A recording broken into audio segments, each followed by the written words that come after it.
Boa noite! Estamos aqui iniciando mais uma Conexão Goiana ao vivo aqui para vocês. Para quem não me conhece, eu sou Raquel Aline, sou artista reborn. Além de artista reborn, faço esse programa Conexão Goiana com a finalidade de trazer conhecimento para vocês de uma forma simples e acessível. Espero que hoje vocês possam aproveitar muito, que vamos ter muito conhecimento hoje para divulgar aqui para vocês, para compartilhar com vocês. Boa noite, Deva, Ana Clara, Ateliê Flor de Laranjeiras, Marisete, tudo bem? Gente, Marisete, olha aqui que linda que tá a Nina. Oi, Douglas. Olha aqui, gente, esse lindo vestido do Ateliê Flor de Laranjeiras vai ser sorteado aqui hoje para vocês. Coloquei a Nina de modelo, viu? Para vocês darem uma olhadinha, olha que lindo. Ela tá bem aqui no cestinho dela, ó. Coisa mais linda, gente. Olha aqui que gatinha para vocês, tá aqui. E além, né, do prêmio aí da Nina não, do vestido, né, da Marisete, Flor de Laranjeiras, tem aqui presente da Landtech para vocês. Tá até aqui, né, para facilitar aí a vida de vocês, não precisar ir lá. Então tem uma caneca e um chaveiro para vocês aí da Landtech hoje. Oi, Ju, Arsênio, Amanda, tudo bem? Gostou, né, Marisete? Oi, Helena. Tudo bem, Helena? Juliana Mendonça, tudo bem? Gente, para quem tá entrando hoje, para quem não conhece a nossa conexão, todas as terças-feiras, às 19h30, tem essa conexão goiana. Sempre eu trago convidados, né, diferentes para abordar vários temas, porque aí eu aprendo, vocês aprendem, todos nós ganhamos, né? Todos nós aprendemos. E além de conhecimento, eu trago aqui prêmios, né? Consigo parceiros, né, me enviam prêmios e eu sorteio eles aqui para vocês. Então hoje, né, nós vamos ter esse lindo vestido que vocês viram do Ateliê Flor de Laranjeiras, que eu coloquei aqui a Nina, olha que lindo. Eu fiquei encantada nesse vestido. E vamos ter também da Landtech, né, nós vamos ter aí a caneca e o chaveiro que eu já coloquei no Stories. E é claro que vai ter cupom de prêmios Beca Reborn. Então já aproveita, já vamos mandar os aviãozinhos que o nosso convidado hoje, Renato Weber, eu já tô até mandando aviãozinho, ele já está aqui, presente aí na live, já está ao vivo, então só vou aguardar um pouquinho aí, vocês entrarem pra gente começar aí o nosso papo. Oi, Rosirene, saudades, Alcione, tudo bem? Aos poucos aí vocês vão entrando. Janaína, tudo bem? Boa noite a todos que eu não falei. Bom, a pandemia, né, gente? Carol, tudo bem? Eu não sei se ficou assim para a maioria, né? Eu tava vendo que hoje, né, nós estamos nesse mundo aí que eu falo que já é no mundo pandemia, né? Eu até brinco que um ano atrás, quando nós começamos a pandemia, eu não sei se vocês lembram, tava todo mundo apreensivo, né? Ai, como é que vai ser essa vida pandemia? Como é que as pessoas vão reagir? Será que nós vamos conseguir? Será que vai conseguir estudar? Será que as crianças... Como é que eu vou trabalhar em casa? Dividir a casa com o marido, com a mulher, com a criança? Esse negócio de videoconferência, esse negócio de Zoom. Eu lembro que tava todo mundo muito apreensivo. E todo mundo achando que era apenas, eu até brinco, 10, 15 dias, né? Minha filha até brinca, mas você falou que era 15 dias sem aula, aí ficou um mês e depois ficou anos, né? Então, assim, hoje nós já estamos acostumados, né, a lidar com essa pandemia, né? Até porque eu sempre falo, nós estamos acostumados porque nós já estamos um ano, então nós já sabemos lidar, mas é claro que estamos doidos para passar tudo, né? E a pandemia, não sei se vocês sabem, né? Uma pandemia nunca durou tanto Aliás, teve uma em 1918 que durou 2 anos, mas não tinha essa tecnologia, não tinha essa informação, porque a gente ouve toda hora notícia na televisão, toda hora a gente ouve notícia na televisão. Então, o que que acontece? Acho que a cabeça de todo mundo fica doido, porque cada hora é uma informação, aí tem números de mortos, tem um novo remédio, então acho que todo mundo fica meio aí doido, né?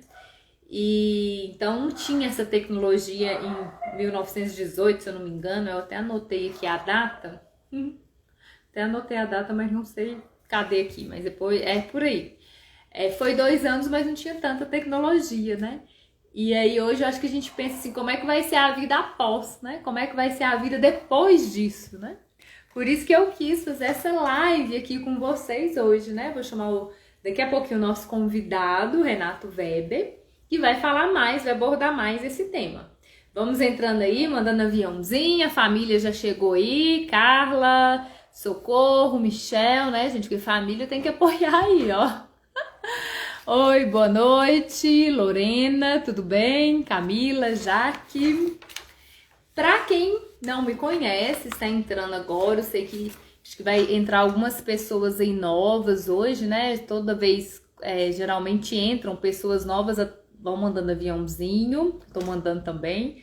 Até por causa, cada convidado, né, traz uma pessoa nova, uma pessoa diferente, né? Então, para quem não me conhece, eu sou Raquel Aline, sou artista reborn e hoje o nosso tema vai ser Mundo Pós-Pandemia. Todas as terças-feiras, 19h30, temos a Conexão Goiânia e temos muitos prêmios para vocês. Para quem não me conhece, né, eu sou Raquel Aline, o nosso convidado de hoje é o Renato. Quem já me conhece, né, e conhece a minha família, sabe que o Renato é meu esposo. O Renato, nós estamos aí casados vamos fazer 18 anos, né? Estamos mais de 20 anos aí juntos. E por que eu chamei ele aqui? O Renato, ele é físico, formado pela UNB, mestre pela UNB também. E ele sempre gosta muito de conversar, para quem tá aqui pode até falar, para quem é amigo, né, Dodô, quem aí tá acostumado com o Renato, sabe que ele gosta muito de expor as ideias dele, que é uma pessoa que gosta de expor, de pesquisar, de conversar sobre diversos assuntos. Só que é claro que marido e mulher, a gente não conversa muito, né, sobre esses assuntos, né? Aqui em casa ele não é o físico, né? Aqui em casa ele é o Renato. Mas é claro que vira e mexe a gente conversa, né? É inevitável, a gente vai conversar alguns assuntos. E quando eu estava conversando com ele sobre esse mundo pós-pandemia, ele fez um apanhado, ele foi me explicando, foi colocando pontos que eu achei assim fantástico. Eu achei super interessante. Então eu falei, não, esses pontos que você me colocou, nós temos que passar. As pessoas precisam saber, você precisa falar dessa forma, desse jeito, pro meu público lá, pro público do Beca, porque eles precisam entender desse jeito que você tá me falando. Eu falei pra ele. Então eu resolvi dividir até a live em 2 partes. Por quê? Porque ele vai construir um caminho pra gente entender, né? Pra mim entender, pra vocês entenderem. Então, pra não ficar aquela live muito longa, eu resolvi dividir em 2 partes. Mas é fantástico, vocês vão amar. Eu até falei, Renato, você tem que escrever até um livro sobre essa live, sobre o que você vai me passar aqui, porque é um assunto que vocês vão amar. Então, vou parar de falar e vou chamar ele, né? Porque senão eu falo demais. Boa noite aí a todos. Deixa eu chamar ele aqui. Deixa eu mandar o aviãozinho. Aqui, aviãozinho. Ou ele vai mandar o aviãozinho. Gente. E tem prêmios, viu? No final, viu? Hoje tem prêmio da Landtech e vestido da Marisete, do Ateliê Flor de Laranjeiras. Que eu já tô com a nossa modelo aqui, a Nina. Olha que linda. Já tá aqui. Eu mandei. Acho que já dá para você entrar, né, Renato? Acho que tem que adicionar. Não, gente, eu vou mandar aqui de novo o aviãozinho aqui para ele, que eu acho que não deu certo ainda. Não, já tá lá. Acho que é só ele se conectar agora. É aos poucos aqui, gente. Nata, eu acho que o aviãozinho já foi até. Oi, Laísa, tudo bem? Você viu esse vestido? Esse vestido aqui é da Carla. Carla Bastos, Carla Lourenço que fez. Eu tava um bom tempo sem usar já, que eu consegui dar uma emagrecidinha pra caber no vestido. Renata, eu já mandei a solicitação para você. Não sei se você conseguiu aí. Tá dizendo que você não pode participar. Acho que eu vou te pedir para sair e entrar de novo, porque eu acho que vai dar certo. Qualquer coisa, gente, assim, é muito distante, ele vem aqui, a gente faz aqui para vocês verem, mas acho que vai dar certo. Ele pedi ele para sair e entrar de novo, que aí eu toco para ele vir. Os probleminhas técnicos. Ah, agora vai dar. Convidar, vamos ver. Convidei. Né? Não é a modelo que torna o vestido top, não, cara. Se o vestido não for top, não tem modelo que dá conta, não. Pelo contrário, que é o contrário. É o vestido que deixa a modelo bem. Vamos lá, acho que vai dar certo agora, né, Renato? Vamos ver se ele vai conseguir entrar agora. Já mandei o aviãozinho aqui de novo. Gente, só um pouquinho de paciência aí. Mas acho que agora vai dar. Nilde, tudo bem? Prazer em você estar aqui conosco. Laísa, lá de Anápolis, né, Laísa? Hoje você está nos prestigiando aí, que hoje é dobrado, né? O Renato deve ter mandado um monte de aviãozinho aí, que ele sempre manda. Helena, Tami, tudo bem, Tami? Tami agora está atendendo, né, Tami? No Juliano. Oi, Lorena, já quer ganhar? Ah, então fique até o final para você ganhar. É só um pouquinho. Hã? Veio a solicitação. Mandou? Então, peraí, gente, a Rebeca está falando que ele mandou a solicitação. Então, convidei. Vamos ver, agora vai dar certo. Prazer, Nilde. Já aceitei. Ah, agora vai dar certo. Obrigada. Ah, até que enfim, hein? Então nós íamos ter que fazer lado a lado aqui. Pois é, eu tentei pelo computador aqui e não deu certo. Não, Tentei até você pelo celular. Tá vendo, gente? Como não é só eu que sou ruim de tecnologia. Eu sou péssimo em tecnologia, por incrível que pareça. Bom, Renato, deixa eu só responder aqui antes de você se apresentar, que senão eu me perco aqui. Esse sorteio é aonde? É aqui mesmo, Eduarda, né? Eduardo. É aqui mesmo, no final da live, a gente faz o sorteio para quem estiver até o fim. E essas bebês aqui na tela são todas bebês que eu já fiz, bebês enormes. E hoje eu sorteio só nas lives, nas conexão, eu não falo voucher, eu falo errado, um desconto, um cupom de R$ 600, tá bom? Então os prêmios é aqui, fica até o final que vocês concorrem a prêmios. E agora, deixa o Renato se apresentar aí. Muito obrigada, Nilde. Bom, primeiro eu quero dizer que para mim é um sonho realizado, Raquel, estar no Conexão Goiana. Eu acho que eu sou o fã número 1 do seu programa, né? Tem que ser. Mesmo. Eu assisti todos os programas, comentei todos. Ai, você assistir, né, Renato? O meu grande sonho era ganhar alguma coisa no Beca Reborn, no programa, né? No sorteio do Beca Reborn. Mas eu fui banido, fui proibido de participar do sorteio. Mas ganhei um bonézinho já tá de bom tamanho, né? Quem sabe, Renato, hoje os convidados deixam você participar do sorteio. Gente, porque eu não deixo de participar. Porque ele faz o sorteio para mim, entendeu? Lá na tela. Então, como é que ele vai participar? Não dá. Quem sabe hoje, né? Se eles deixarem aí. Vai parecer marmelada, né? Tá bom, então. Então, vou confiar que hoje eu vou participar e vou ganhar uma boneca. Oi, Débora! E se ganhar essa boneca, tem. A boneca não, desconto, viu? O desconto. Desconto. Você aproveita e me dá de presente, gente, porque eu ainda não fiz uma pra mim até hoje. Tá vendo? Você também assistiu. O Douglas falou que ele também assistiu todos. Eu e o Douglas estamos competindo aí para ver quem assiste mais, né? A gente ainda vai ver aí, fazer um apurado para ver quem.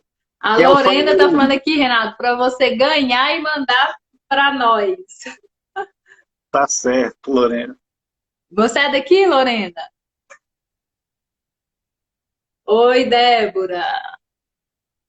Chama o Edson aí pra assistir, pra dar ibope. Fala pra ele entrar no Insta dele. Você quer ganhar também um Davi Lucas? Na hora, Edinaldo. Gente, o Renato vai se apresentar, porque nós só vamos ficar aqui batendo papo, né? Pode... Eu já apresentei ele, mas para quem não conhece ele. Acho que você já disse tudo, né? Eu sou físico, sou professor há 21 anos, né? Trabalho, sou professor, leciono com muito orgulho, gosto muito do que eu faço. E falar de física para mim sempre é um prazer, né? Quando tem alguém que quer me ouvir, o que é muito raro, os meus alunos que já se conectaram aí sabem que é muito raro alguém querer me ouvir. Mas quando eu encontro alguém que quer me ouvir, aí tá tudo perfeito. É o que eu gosto de fazer, é falar de física. Então você está no lugar certo, Renato. Porque eu estava conversando aqui, para quem chegou depois, que hoje a live vai ser sobre mundo pós-pandemia. Por quê? Porque o mundo pandemia, gente, como eu já disse, não vou repetir tudo de novo, nós já estamos acostumados, já estamos vivendo, né?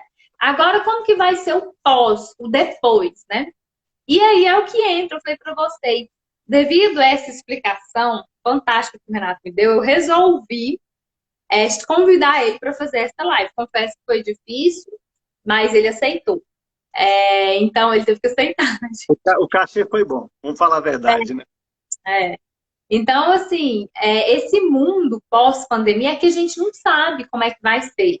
E aí vocês devem estar me achando uma louca, né? Como é que um físico, né, vai responder para nós? O que um físico tem a ver com esse mundo pós-pandemia, né? Eu fiquei curiosa, ele teve que me responder antes da live, mas eu ainda estou curiosa para saber a reação de vocês quando ele responder. Então vamos lá, Renato. Eu quero saber o que a física tem a ver com esse mundo pós-pandemia. Bom, muito bom, Raquel. Uma excelente pergunta. A gente demorou pra caramba para chegar nessa pergunta, né? Ficamos até 1 da manhã discutindo qual seria a pergunta inicial. E Gente, essa aí é a pergunta inicial. vários dias, viu? Confesso para vocês que essa live ficou repassando vários dias para chegar no finamento aí, viu? Exatamente. Bom, eu diria, Raquel, e todo o público do Beca Reborn, que a física talvez fosse talvez não, que ela seja de fato a ciência mais apta a dizer o que vai ser o futuro, né? Apontar uma direção, um caminho, né, do futuro. Por que eu digo isso? Porque é a própria essência da física, né? A física é uma ciência, eu costumo dizer para os meus alunos, né, uma ciência de previsão. Então, os físicos, eles sempre estão preocupados, ocupados em não só ver um fenômeno e talvez explicar um fenômeno, mas dizer como esse fenômeno vai evoluir no tempo, né? Eu acho que essa é a principal característica dos físicos, né? Dizer o comportamento, a evolução de um sistema no futuro. E aí, para Ótimo. isso, para a gente poder apontar uma direção, né, de como o sistema evolui no tempo, a gente precisa olhar muitas vezes para o passado, né? Para o que tinha antes, para o que tem depois. Muitas vezes os meus alunos que estão aí já sabem, a gente acaba num gráfico, né? E aí a gente analisa os padrões que os gráficos nos trazem. Então, Vai valer muito isso. você analisa os padrões, né? A gente tem um fenômeno físico e você tenta reconhecer nesse fenômeno padrões. E aí, com esses padrões, a gente interpola esses padrões para apontar um possível futuro. Isso é desde sempre, né? A física sempre fez isso. Desde os primórdios da física, e aí eu posso dizer com segurança que a física ela surge aí no século XVIII, né? No meio do século XVII, começo do século XVIII, com Newton, né?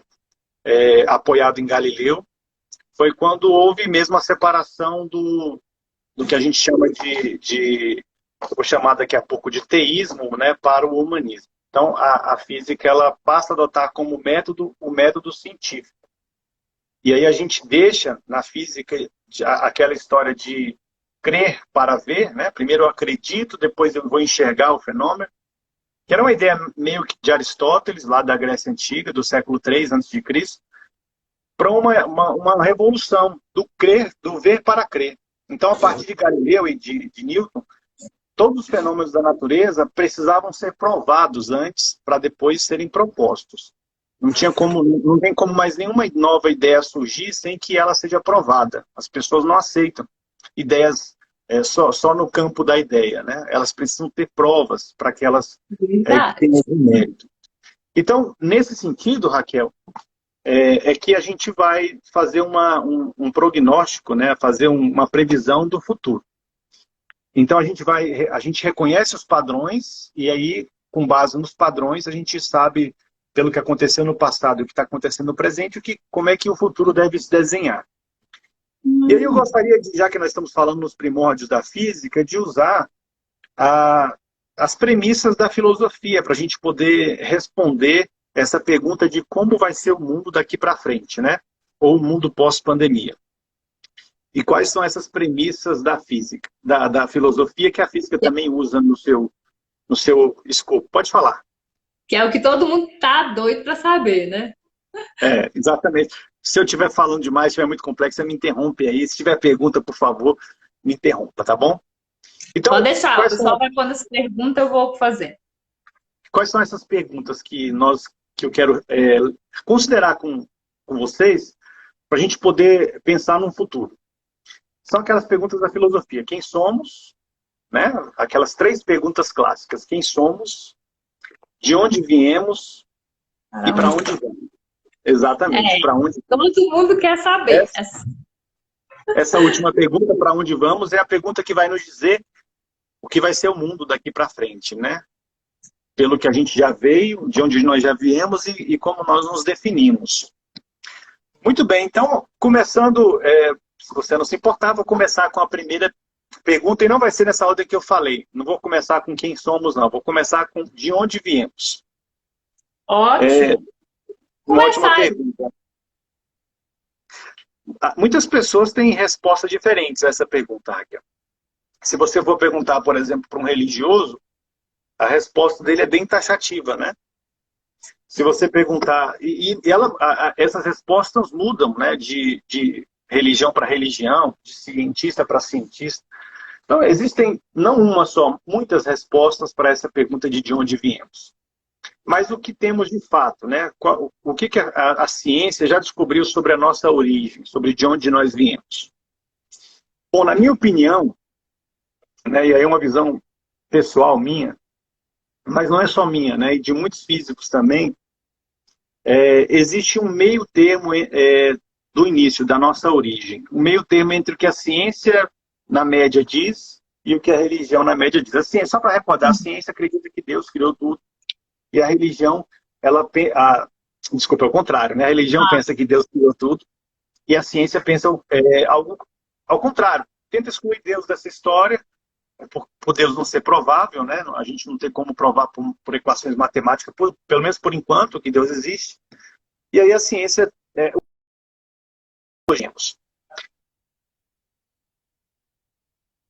Mas existe um meio do caminho aí. E aí, nesse meio do caminho é o que eu acredito. Não só eu, como eu disse, repetindo muitos físicos. Por que eu falo isso, Raquel? Porque tanto a ciência, né, quanto a religião tem algo em comum no que diz respeito à nossa origem. E o que é esse algo em comum?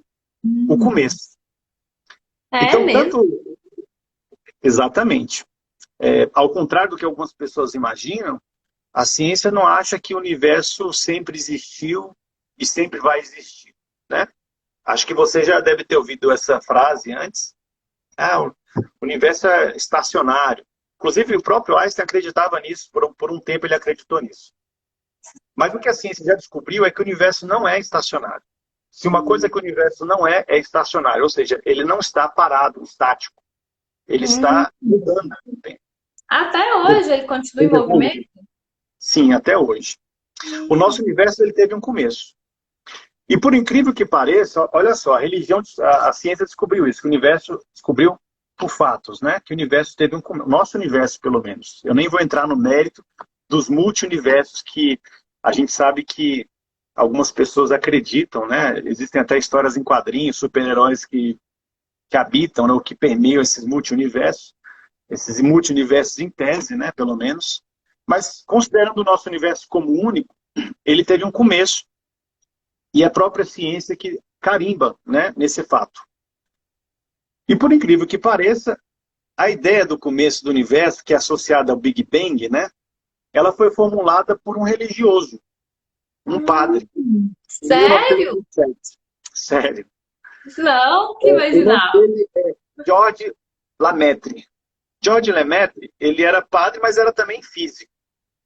E ele propôs que o universo primordial, ele tivesse tido a sua origem de um átomo primordial, o que ele chamou de ovo cósmico. Né? Desse ovo cósmico, uma expansão gerou o que a gente conhece hoje como universo. O próprio Lemaitre, pouco depois de 1927, ele confessou que chutou essa teoria, né? Ele tinha lido alguma coisa a respeito, e a intenção dele era aproximar a igreja da ciência, coisa que tinha sido afastada a partir de Newton, né? Com o movimento iluminista. As pessoas estavam tão cansadas, né, da opressão da igreja, os cientistas, né, das amarras que a igreja tinha lançado sobre as pessoas, que elas começaram a se afastar mesmo. A religião seguiu o seu caminho e a ciência seguiu o seu caminho. A gente chega no começo do século passado bem afastado, ciência e religião. Um cientista jamais poderia falar em Deus, era uma ofensa à ciência falar em Deus, e a religião não poderia falar em ciência. Eram duas áreas bem separadas. E aí esse padre, o Lemaitre, ele propôs nessa intenção original. Ele havia lido alguma coisa a respeito, e aí ele propôs uma teoria que, para o espanto dele, ele também fala isso depois, para o espanto dele, em 1919, teve a primeira confirmação. O astrônomo Hubble... Eu acho que muita gente não sabe, ó. A Débora também achou que, ó, um padre muito interessante. Acho que é uma novidade que é porque assim, a gente não consegue imaginar, né? Um padre falando de propor uma coisa que a gente acha que é só ciência, né? Não tem a ver com religião. Mas era um padre físico, tá? Só para reforçar essa ideia aí. Não era só padre, ele era padre físico também. Sim. Havia muitos padres físicos na história. Não vou falar demais, mas Copérnico, por exemplo, né? Era um padre físico. E outros astrônomos também da história. Né? Não vamos entrar nesse mérito por enquanto. É porque a gente tem a noção de que um físico, ele não é religioso, né? Um padre não vai estudar física, né? A gente acha que isso não vai se encaixar, né? Mas se antigamente se encaixou, né? Quem dizer hoje, né? Eu não sei se tem alguma estatística para dizer quantos físicos são religiosos, mas eu acho que uma boa parte deles são. Né? Eu próprio sou religioso, bem religioso. Então, é difícil olhar para o universo, Raquel, e não enxergar aí o dedo de Deus. Né? Eu enxergo em tudo. Né? E eu acho que muitos físicos também enxergam a mesma coisa. Então, o Hubble, que deu o nome depois ao telescópio, né? Acho que todo mundo aqui já deve ter ouvido falar no telescópio espacial Hubble, que foi o primeiro telescópio que a gente colocou no espaço para olhar o espaço, sem as interferências da atmosfera. Em 1929, o astrônomo Edwin Hubble, ele, observando a luz das galáxias, ele estava muito interessado nas galáxias, as pessoas nem sabiam, nem ele sabia exatamente o que era uma galáxia, né? A gente achava que o universo era só o nosso universo, não era separado por universos ilhas, que são as galáxias. Então, não tinha essa ideia de Via Láctea, de Andrômeda, de MG26. Não, para a gente, na época, era só o universo. Né? O universo era uma coisa só. E aí depois, essa ideia foi florescendo, e as pessoas começaram a perceber, os cientistas, que havia mais do que o universo era muito mais complexo do que se apresentava. E aí o Hubble, olhando para a luz das galáxias, ele percebeu uma coisa curiosa. Ele percebeu que, olhando para um espectroscópio, né, que é um instrumento óptico de observação, né, que você consegue separar a luz nas suas componentes, ele percebeu que a luz das galáxias estava indo para o vermelho. Né, o nome do fenômeno é redshift, né, vem do inglês desvio para o vermelho. a luz estava meio avermelhada. Para todas as estrelas que ele apontava, olhava para um lado, para todas as galáxias, melhor dizendo. Olhava para um lado, olhava para uma galáxia, ela estava com a luz meio avermelhada. Olhava para o outro lado, galáxia com luz meio avermelhada. Ele achou isso estranho, né? Curioso. E aí, somado ao que já tinha sido publicado por Lemaitre, e o próprio Lemaitre também depois analisando o resultado do Hubble, ele pensou que isso talvez fosse a prova de que o universo talvez estivesse se expandindo, né? A gente hoje sabe que isso é um fato científico, mas esse fato foi comprovado lá em 1929. O que ele viu foi o seguinte, e é fácil de entender, né? Por mais incrível que pareça, né? Não é só uma historinha para inglês ver, não. Esse efeito, chamado efeito redshift, ele é observado em ondas, qualquer onda. A luz é uma onda, ela se comporta também como onda. Então, uma onda sonora, que é outro tipo de onda, também está sujeita a esse fenômeno. O fenômeno que foi descoberto pelo físico Doppler, lá no século anterior, é o fenômeno de que uma onda ela muda a sua frequência se a fonte que estiver emitindo a onda estiver se mexendo, estiver se deslocando. Ou seja, se houver uma velocidade relativa entre a fonte e o observador. Por exemplo, aí você vai entender, vocês vão entender. Imagine que uma ambulância esteja se movendo na sua direção. Ok? Aí ela está com a sirene ligada. Se ela estiver se aproximando, se você puder comparar o som da ambulância parada e o da ambulância se movendo na sua direção, você vai perceber que esse som está levemente mais agudo. Ele ficou mais agudo com a aproximação da ambulância. Verdade. Da mesma forma, e ao contrário, se ela estiver se afastando, você percebe o som mais grave. O som mais agudo tem a ver com frequência mais alta. O som mais grave tem a ver com frequência mais baixa. A mesma coisa acontece com a luz da galáxia. Se a galáxia estiver se afastando de nós, a frequência da luz daquela galáxia fica levemente alterada. Fica menor um pouquinho. Isso, no espectroscópio, se traduz num tom avermelhado. Então, essa foi a primeira prova incontestável de que o universo não está parado. O universo está se movendo, ele está se inflando ou se expandindo. E essa evidência depois gerou o prêmio Nobel para cosmologistas posteriores que usaram a descoberta de Hubble, as ideias de Lemaitre, para levar o nosso universo a uma origem. Agora, o Hubble não ficou só aí, só em dizer que o universo está se expandindo, que já era um fato e tanto. Ele conseguiu perceber, e é possível também, só para vocês entenderem, um policial, por exemplo, tem uma pistola ótica, né? Ótica não, sonora, que emite um ultrassom, e aí esse ultrassom vai no carro, volta, ele consegue saber qual é a velocidade do carro. Todo mundo sabe o nome disso, né? Um radar. Funciona com o mesmo fenômeno, né? Efeito Doppler. Da mesma forma que é possível descobrir a velocidade de um carro se movendo através do fenômeno do redshift, né, do efeito Doppler, é possível, e o Hubble calculou, a velocidade de afastamento das galáxias. Olha que interessante. Isso em 1929. Então ele conseguiu dizer não só que o universo está em expansão, mas ele conseguiu cravar mais ou menos a data do início do universo. É só pensar um pouco, né? Se o universo tem esse tamanho hoje, ontem era um pouco menor, anteontem Sim. um pouco menor. Quanto tempo levaria para o universo do tamanho que está hoje para chegar numa singularidade? Essa é a data do universo, 13,5 bilhões de anos. Essa é a data aproximada do nosso universo. Que aula! Religião e ciência concordam num ponto. O universo teve começo, né? E a ciência já provou que o universo está em expansão. Então a primeira pergunta é essa, né? De onde nós viemos? Aparentemente nós viemos de um início, né? De uma singularidade. O nosso universo era bem menor no passado, né? Uma singularidade, um ponto infinitesimal. E a teoria cosmológica diz que a gente não sabe, na verdade, a gente não tem ferramentas físicas para dizer o que aconteceu nos primeiros 300 mil anos do universo. O universo bebê, a gente não tem essa informação. Não existe ainda instrumental físico. A gente precisaria, os nossos experimentos são todos mentais dessa época. Precisaríamos ter uma energia muito grande para poder fazer um experimento equivalente.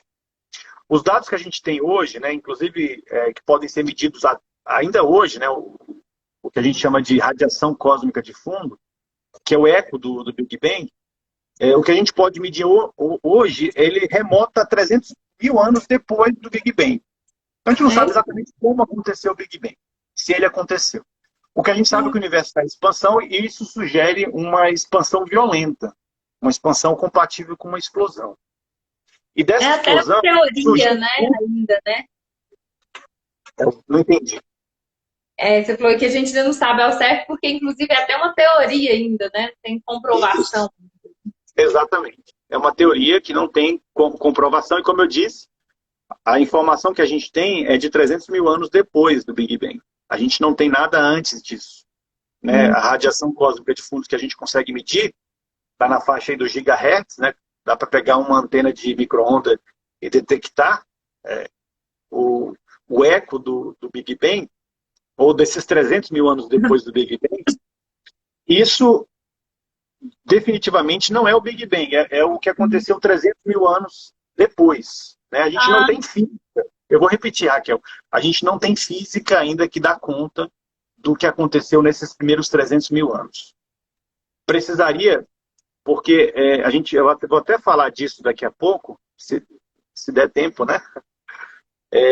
A gente precisaria conciliar duas grandes áreas na física, que é a física quântica e a física da relatividade. Elas são inconciliáveis, aparentemente. A gente até consegue em pequena escala, mas para isso a gente não tem ainda essa física pronta. Elas não conversam. O que vale para o universo macrocósmico, universo de grande escala, não vale para o universo microscópico.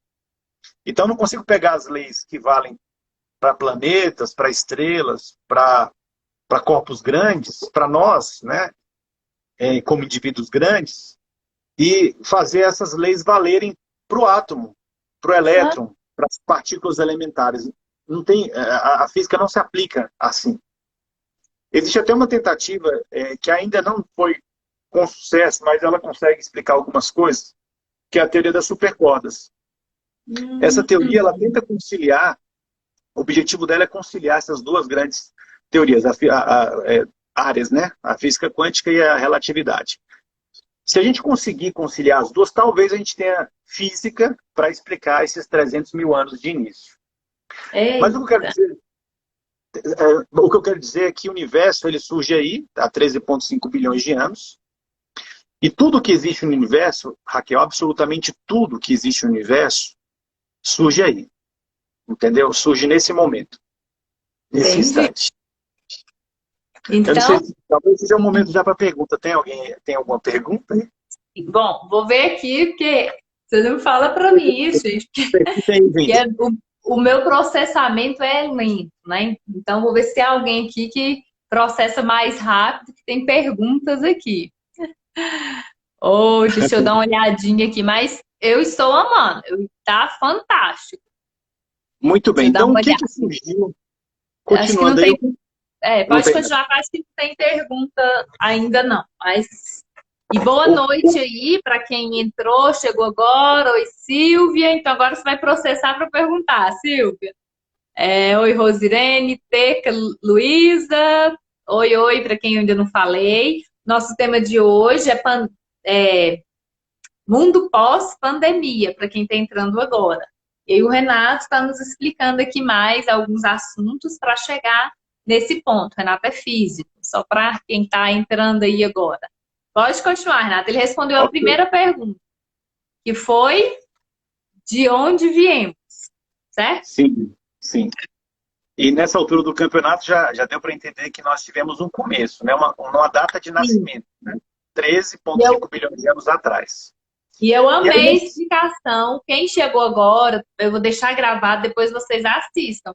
Ele vai falar até quem teve essa teoria, né, dessa expansão, foi um padre. Tá tudo alinhado aí, a ciência com a religião. Vocês vão amar aí, quem chegou agora, esse... Mais ou menos. Bem alinhado, né? Esse quem é o ponto gente. Quem chegou aí, depois assista, vocês vão gostar. E continue aqui que vocês vão entender. Que agora ele vai responder para nós quem nós somos. Quem somos? Ainda não. Daqui um pouquinho. Tá Daqui bom. um pouquinho, Raquel. É porque ainda preciso... E aí eu vou mexer com vocês, né? Eu falo para meus alunos que a gente se arrepia. Que eu me arrepio quando eu falo disso. Então, exatamente o que surgiu há 13,5 bilhões de anos? Qual que é a essência do nosso universo, né? Essa é uma pergunta interessante. Do que o nosso universo é feito? Porque daí a gente sabe do que nós somos feitos também, né? Nós estamos no universo, somos produtos do universo. Do que o nosso universo é feito? Muitas pessoas responderiam simplesmente matéria e energia. E não está errado, né? O nosso universo é composto de matéria e energia. E aí a gente diz que não é matéria, é energia, e vice-versa, né? Einstein, com a teoria da relatividade, ele chegou a uma equação, a equação da energia, por exemplo, a equação da energia de repouso de um objeto, uma equivalência entre energia e massa, né? Então é possível, inclusive, a transição entre energia e massa. Ou seja, a partir da energia adquire massa e vice-versa. Foi assim que a massa no universo surgiu a partir do Big Bang, né? Ou do que aconteceu nesses 300 mil anos iniciais. Agora, a conta não fecha, Raquel. Quando a gente pega simplesmente a matéria e a energia do universo, a gente não consegue fechar a conta, né? Tem mais alguma coisa aí. As teorias...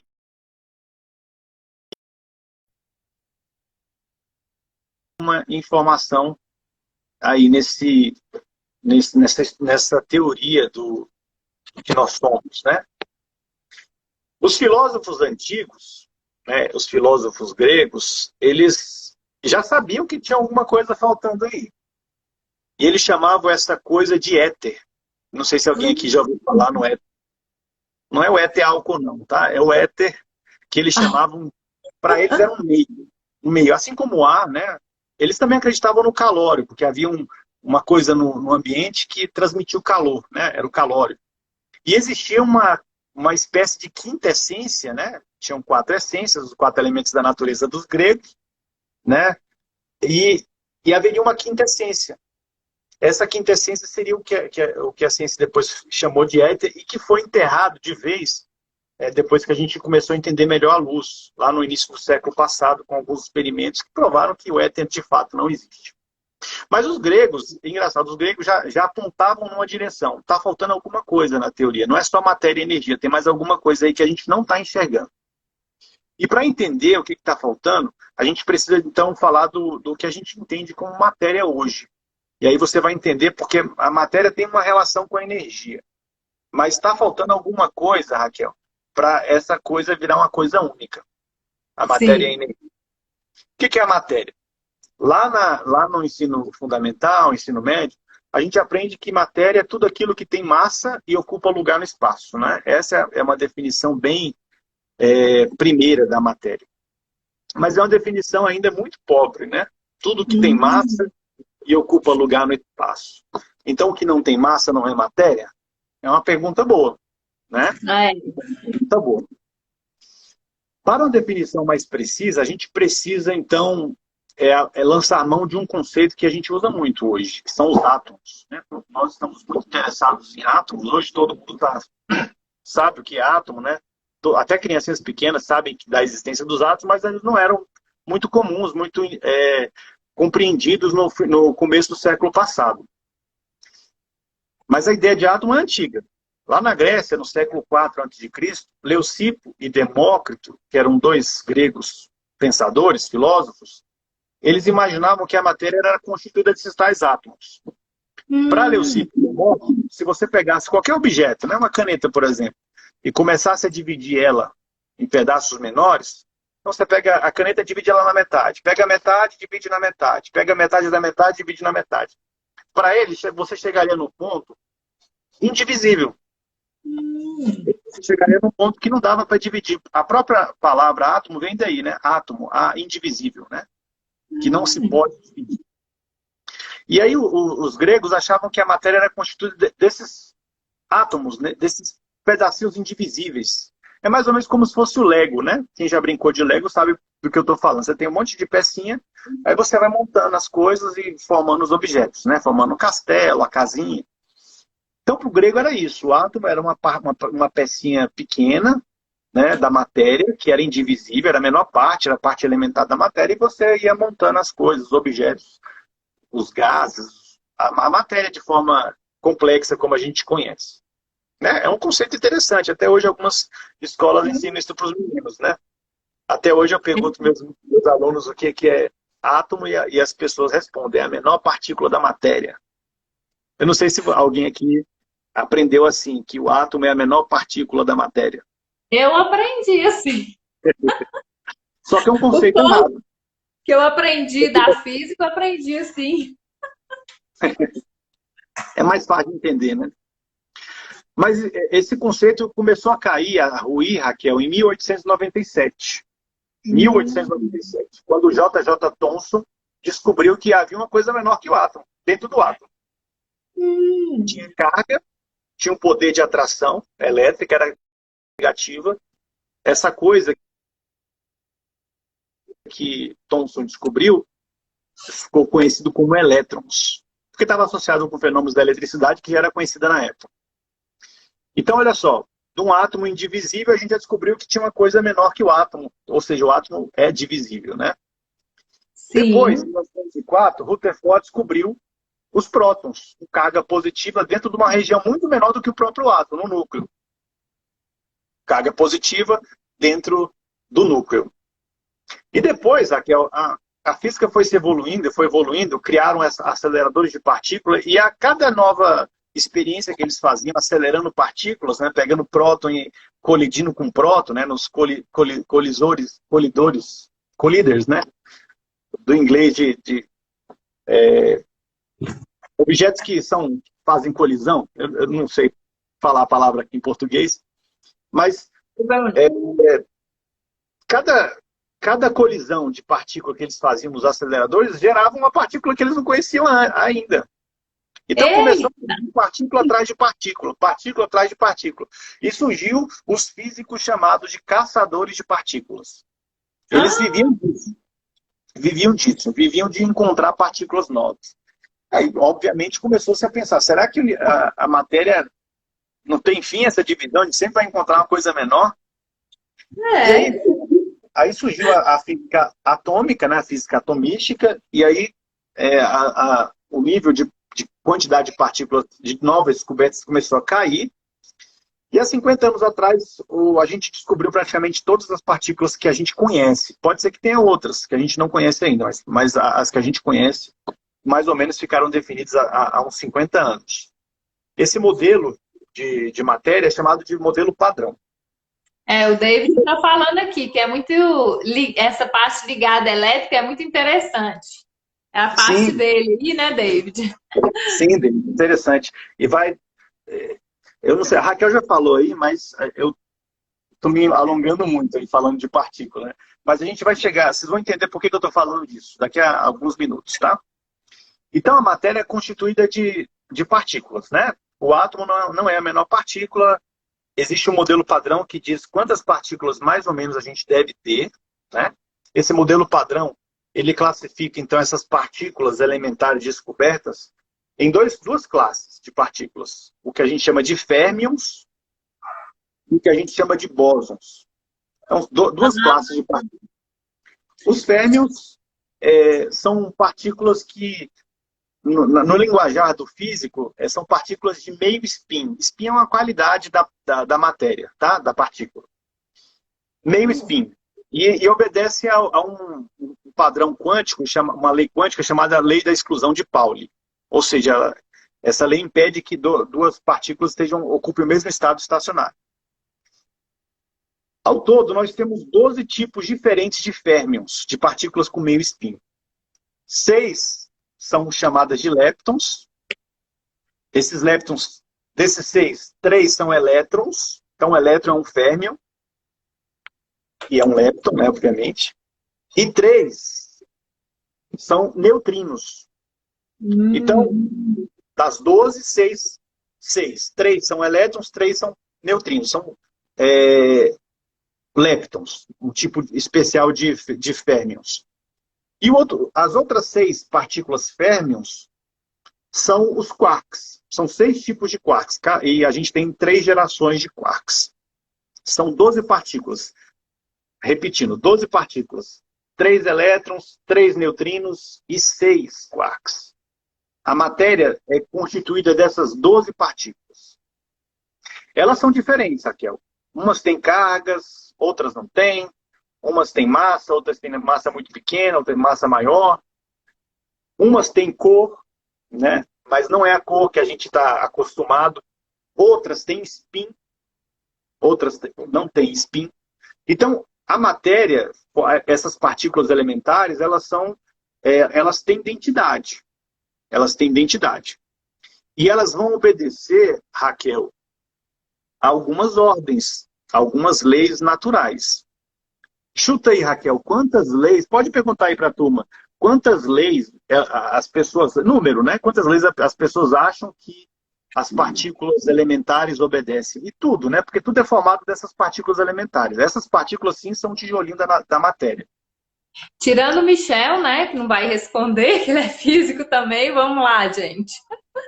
Os Quantas alunos leis? aí de Renato aí, ó, os universitários aí, futuros universitários. Eu não vou dar dica. Quantas leis?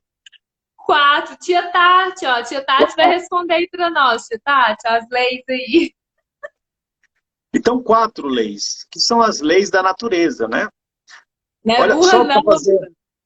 só para fazer um comparativo. O Brasil é um país bem complexo, né? A gente tem mais de 10 mil leis, né? Talvez chegue a dando um oi aí, ó. Leis federais.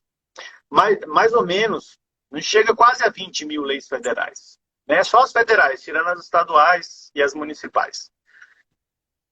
E a gente não dá conta com essas 10 leis da nossa sociedade, né, Raquel? Se a gente for pensar, essas 10 leis, talvez precisa de mais leis do que isso. Que a bagunça que a gente observa parece que está faltando lei, né? Tá bom. Ou execução, né? Mas a matéria, Raquel, só precisa de 4 leis. Só de 4. A Juliana tá falando aqui que ele só lembra que o professor dela falava que era porque Deus quis assim. Deus quis assim. Sem dúvida ele quis assim. Então, 10 todas as partículas... 10, só 5. Só 5 vale, né, Lorena? Verdade. Todas pode as continuar. Vou te interromper mais um. Se tiver já passado da hora, você fala, tá? Não, pode continuar, porque eu dou interação aqui com o pessoal, pode continuar. Todas as 4 leis, Raquel, da natureza, dão conta do universo todo. E quais são elas? A gravidade, né? A lei gravitacional, a eletromagnética, a nuclear forte e a nuclear fraca. Não tem mais nenhuma outra lei, Raquel. São só essas 4 leis. Essas 4 leis tornaram possível a nossa existência. A gente está falando aqui pelo Instagram, numa live. Mesmo? 4 leis. Aí eu te pergunto, como é que essas cargas interagem entre si? Como é que essas partículas interagem entre si? Né? E aí é o que eu... Lembra que eu falei que está faltando alguma coisa na matéria? Lembra. Na matéria não. Não é só matéria e não é só energia. Está faltando alguma coisa? Então, existe alguma coisa que faz o elétron, por exemplo, ficar sujeito à força eletromagnética. Como é que o elétron sabe que tem que obedecer à força eletromagnética? Né? Boa pergunta. Como é que uma massa, como é que um planeta, por exemplo, sabe que tem que obedecer à gravidade? Como é que nós sabemos, né? Embora a gente seja consciente, mas como é que o nosso corpo sabe que tem a gravidade? Como é que, dentro de um núcleo atômico cheio de carga positiva, como é que essas cargas positivas ficam tão pertinho uma da outra, sem se repelirem? Como é que ele sabe disso? Então, existe mais alguma coisa. E essa coisa que existe é o segundo tipo de partícula que existe na matéria, que a gente chama de bósons. Então, primeiro as 12 são férmions, elétrons e quarks e neutrinos. E o segundo grupo de partículas são os bósons. A gente chama de bósons ou de partículas mediadoras. Por quê? Porque elas fazem o meio de campo. É ela que, por exemplo, se você pega 2 elétrons, o próton e o elétron, né, num átomo, né? Imagina um átomo, aquele átomo que a gente aprende no ensino médio, né, que tem átomo de hidrogênio, por exemplo, né, que tem o núcleo, né, com um próton e uma eletrosfera com um elétron. O elétron está aprisionado ao átomo por uma força eletromagnética. Então, o que acontece? Como é que o elétron sabe que força vai atuar nele? Existe uma partícula mediadora, um bóson, que faz esse meio de campo. Esse bóson é o fóton. Então, fóton é a partícula de luz, né? A gente pode até chamar de luz num conceito mais aberto. É a partícula mediadora, não tem massa, é uma partícula sem massa. Olha aí, Raquel. Partícula sem massa. É uma partícula mediadora que faz o meio de campo na força eletromagnética. Interessante. Além do fóton, a gente também tem os bósons vetoriais, que fazem o meio de campo da força nuclear fraca. Então, quando a gente pensa, por exemplo, em um monte de carga positiva no núcleo, por que os prótons ficam lá dentro do núcleo bem confinadinhos, bem próximos uns dos outros? A resposta é: existe um bóson, uma força mediadora, que faz o meio de campo. E aí, quando você pega o próton e divide ele, o próton é um hadron, né? Quando você divide ele e encontra 3 quarks lá dentro, você pergunta: como é que esses quarks estão aí dentro? Sim. Num espaço tão pequeno. Existe uma outra força mediadora chamada gluon, uma outra partícula mediadora chamada gluon, que faz o meio de campo. E quando você pensa em duas massas, Raquel, a Terra e o Sol, por exemplo, existe uma força mediadora, uma partícula mediadora também que faz o meio de campo, que faz a comunicação. A gente chama de graviton. Inclusive, o graviton foi descoberto há pouco tempo. Foi detectado há pouco tempo. Ele foi proposto por Einstein, lá em 1900 e bolinha, lá no passado, e foi descoberto há pouco tempo, o graviton, que seria um bóson, uma partícula mediadora da força gravitacional. Então, cada uma das 4 forças da natureza tem as suas partículas mediadoras. Essas partículas mediadoras não têm massa. E elas têm um objetivo, Raquel, e aí completa a nossa teoria. O objetivo das partículas mediadoras é transmitir informação. Então, o que está faltando é a palavra informação. Tá? Informação. É isso que está faltando, que estava faltando, né? Quando a gente pensa o que tem no universo. Tem matéria, tem energia e tem informação. Quando a gente Olha, pensa, o pessoal por exemplo, tá amando aqui. Tá falando que tá ótima a aula. A Ofélia falou que aula boa, Eduarda, tá? sem Tá mentiras, né, pessoal? Mas não fala que tá ruim, não. Não, estão gostando. Podem É mentir à uma aula vontade, né? mesmo. Podem mentir à Aproveite. vontade. É melhor Aproveite, relaxar. gente. Ó, eu me arrepio quando eu falo disso, né? Eu Sim. fico... Então, Raquel, quando a gente pensa, por exemplo, no universo lá, há 13,5 bilhões de anos, que tudo estava dentro de uma singularidade, que a singularidade se expandiu, com certeza, Raquel, a gente tinha ali na singularidade pelo menos 2 coisas: energia ou informação, né? Ou energia e matéria. 2 coisas deveriam existir lá. A gente sabe, por exemplo, que há uma transição. Eu posso ter energia e posso ter matéria. Eu posso transitar entre esses 2 meios. Eu posso, a partir da matéria, ter energia e posso, a partir da energia, também ter matéria.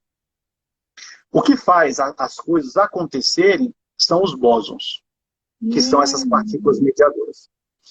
E aí entra, e essa parte mais importante da nossa live de hoje, pelo menos, que é o que tem a ver com o mundo pós-pandemia, né? O que eu queria dizer é que o nosso universo, ele só existe do jeito que existe, porque existe uma programação. E a partir de agora eu vou começar a chamar esses bósons elementares, né? Essa informação elementar que dá cara à matéria, que dá forma à matéria, de algoritmo. Tá? Com a licença da palavra, eu vou começar a usar a palavra algoritmo para me referir a isso, a esses mediadores que a gente já descobriu há alguns anos, né? 50 anos é o modelo padrão, mas alguns bósons, inclusive um bóson foi descoberto em 2012. Eu lembro desse nome aí. É o bóson Só não lembro o que é, mas eu lembro desse nome. Que a gente achava que era o fim do mundo. Exatamente. Em 2012, só para relembrar quem não se lembra, né, ou quem não acompanhou, em 2012, a previsão lá de 1966, né, Peter Higgs, ele preveu, né, matematicamente, que deveria existir mais um bóson que ainda não tinha sido detectado. A gente tem 4 bósons, né? Cada um associado a uma força da natureza. São bits de informação, né? Eles transmitem informação necessária. E aí, Higgs, ele sugeriu, em 1966, que deveria existir um outro bóson, além desses 4. Para Higgs, esse outro bóson, ele era o responsável por dar massa à matéria. Então, pode perguntar, Elaine, se tiver alguma palavra aí para traduzir, ele traduz aqui ao vivo. Por exemplo, o elétron. Como é que a natureza sabe qual é a massa do elétron? Quem dá essa massa para o elétron é o bóson de Higgs. Quem dá a massa do próton, dos quarks, né, dos elementos, das partículas elementares, são esses bósons de Higgs que foram, olha só, eles são tão discretos, né, são tão imperceptíveis que foram previstos em 1966, né, já tem mais de 50 anos, e foram detectados pela primeira vez em 2012. Só depois da gente construir o maior acelerador de partículas do mundo, da Terra, pelo menos, né? A gente não sabe se em outro planeta tem algum acelerador de partículas artificial. Tem que ir lá para descobrir. Esse acelerador, o LHC, né, o Large Collider, ele foi feito para isso, para detectar o bóson de Higgs. E aí achava-se que nessa tentativa de detectar o bóson de Higgs, pela energia envolvida, pela física quântica envolvida, que microburacos negros seriam abertos nessa ocasião. Foi necessário a comunidade científica ir à mídia e dizer, não, isso é mentira, não tem nada a ver com isso. Né? Por isso que as pessoas começaram a falar em fim do mundo em 2012, por conta desse fato. Eu não sei se 2012 foi o ano daquele filme, né, da profecia maia. Eu acho que foi. E aí, então teve o bóson de Higgs, descoberto em 2012, teve a questão da profecia maia e tudo combinou no fim do mundo. Mas não tem nada disso. Pelo contrário, as pessoas conhecem o bóson de Higgs de 1966, ficaram conhecendo depois da década de 80, como partícula de Deus. Partícula de Deus. E a história é interessante, Raquel, já que a gente tocou nesse assunto. Um físico caçador de partículas chamado Lindemann, ele passou boa parte da vida dele procurando os tais bósons de Higgs, né? As tais partículas que dão massa à matéria. E não encontrou. Aí, desse tempo, né, gasto, para muitos talvez seja de forma inútil, porque ele encontrou outras partículas, mas não encontrou o bóson de Higgs, que era o objetivo dele. Para ele passou a chamar essa partícula de partícula amaldiçoada. A palavra inglesa associada a amaldiçoada é Goddam. Então, para Lindemann, o bóson de Higgs era a partícula amaldiçoada. Por quê? Porque ele não tinha encontrado a partícula de Deus. Né? A partícula de Deus não, o bóson de Higgs. Essa partícula que estava faltando que não tem massa. E aí ele fez um livro, né, meio que autobiográfico, levou para a editora. Aí a editora olhou para o tema do livro, o nome do livro era The Goddam Particle, né, a partícula amaldiçoada. Aí os editores falaram assim, olha, esse nome não está legal, é melhor a gente trocar esse nome aí. Partícula amaldiçoada, não está soando bem esse nome aí. Mas olha só, se a gente tirar essa parte final da palavra Goddam, tirar esse Dan da palavra Goddam, fica God, The God Particle, a partícula Deus. E esse nome viralizou. O livro foi publicado, é um livro a gente chama de iniciação científica, né? De publicação científica, não. Acho que divulgação científica, né? É um livro de divulgação científica do final da década de 80 e imortalizou o bóson de Higgs como sendo a partícula Deus. Mas não tem nada a ver com Deus, tá? Não é a partícula que é a cara de Deus. A gente chama de partícula Deus só por esse fato de que foi imortalizado nesse livro do Lindemann, na década de 80, ao escrever sobre os bósons de Higgs. Mas o que a gente sabe sobre os bósons de Higgs é que eles dão massa à matéria, né? Dão massa à matéria. Concluindo, para saber então de onde viemos, né, e o que somos, essencialmente, a gente pode dizer o seguinte, que a matéria é formada que o universo é formado de energia, matéria e informação.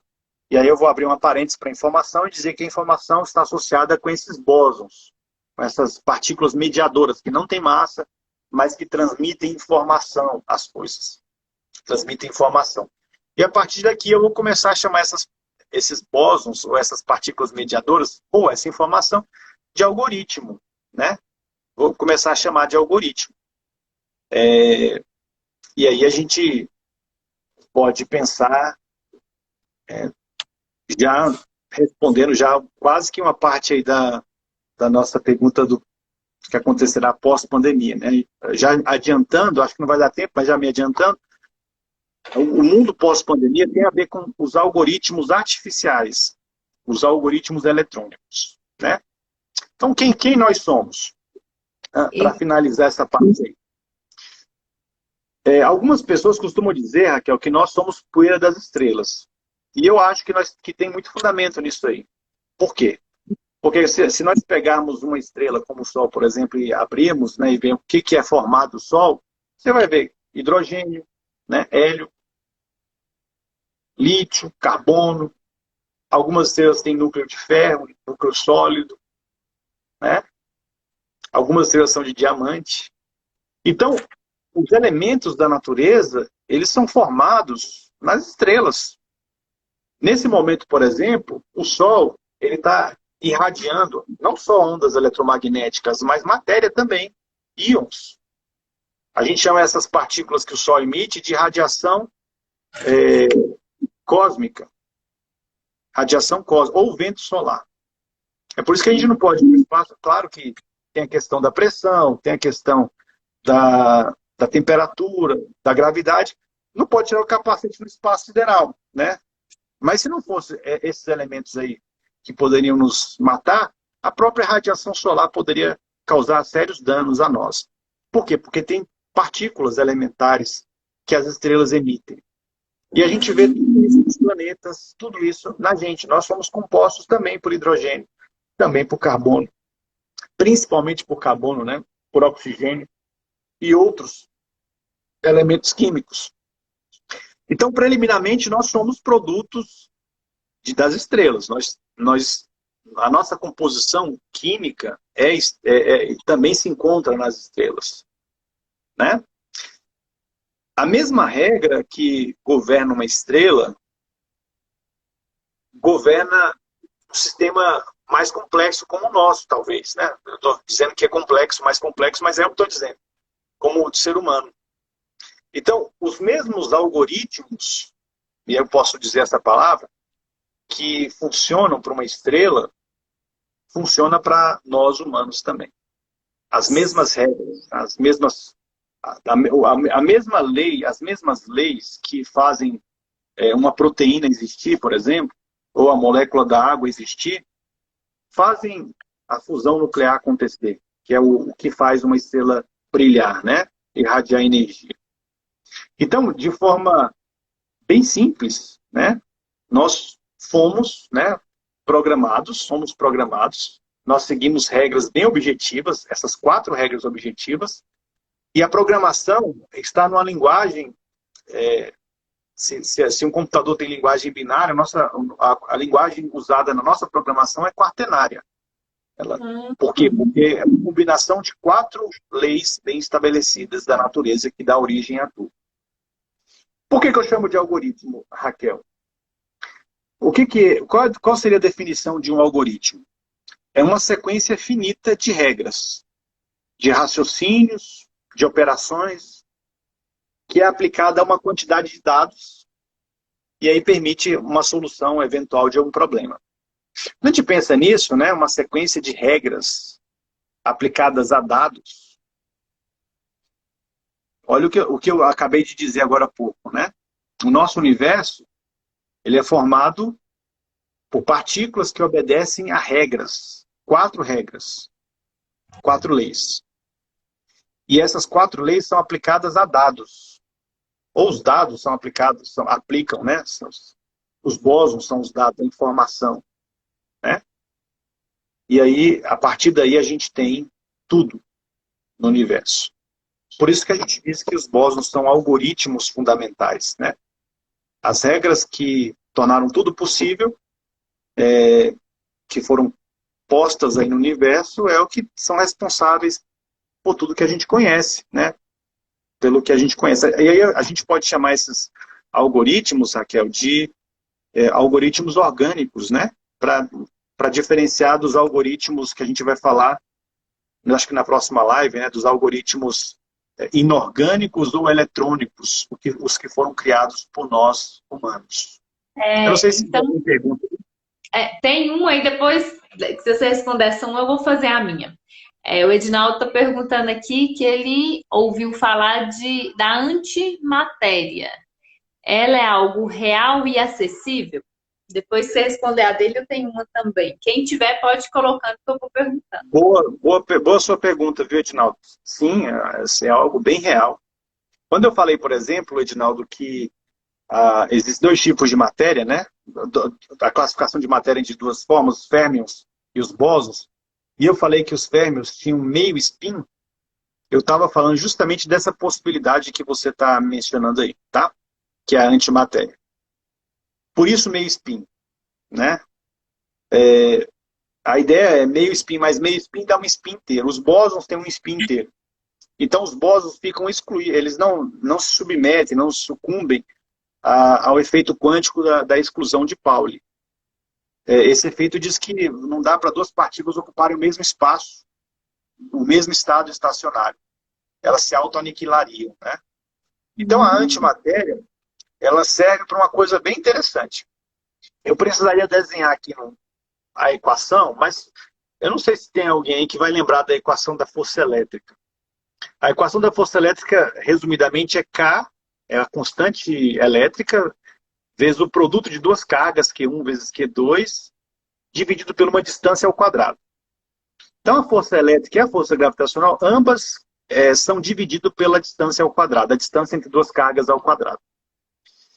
Quando você pensa nessa equação e pensa, por exemplo, em distâncias cada vez menores, Edinaldo, você vai chegar numa singularidade, se você aproximar demais essas partículas, né?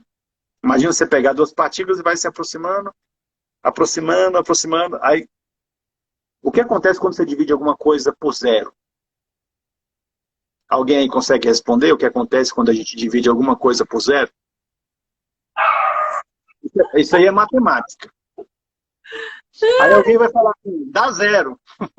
Na calculadora dá 0, porque a calculadora não entende esse processo. Mas vamos acompanhar o meu raciocínio aqui, ó. Se você pega, por exemplo, 100, o número 100, e divide por 1, dá quanto? 100. Se você pega 100 e divide por 0,1, não põe muita coisa, não, senão... dá 1000. Ai, meu Deus.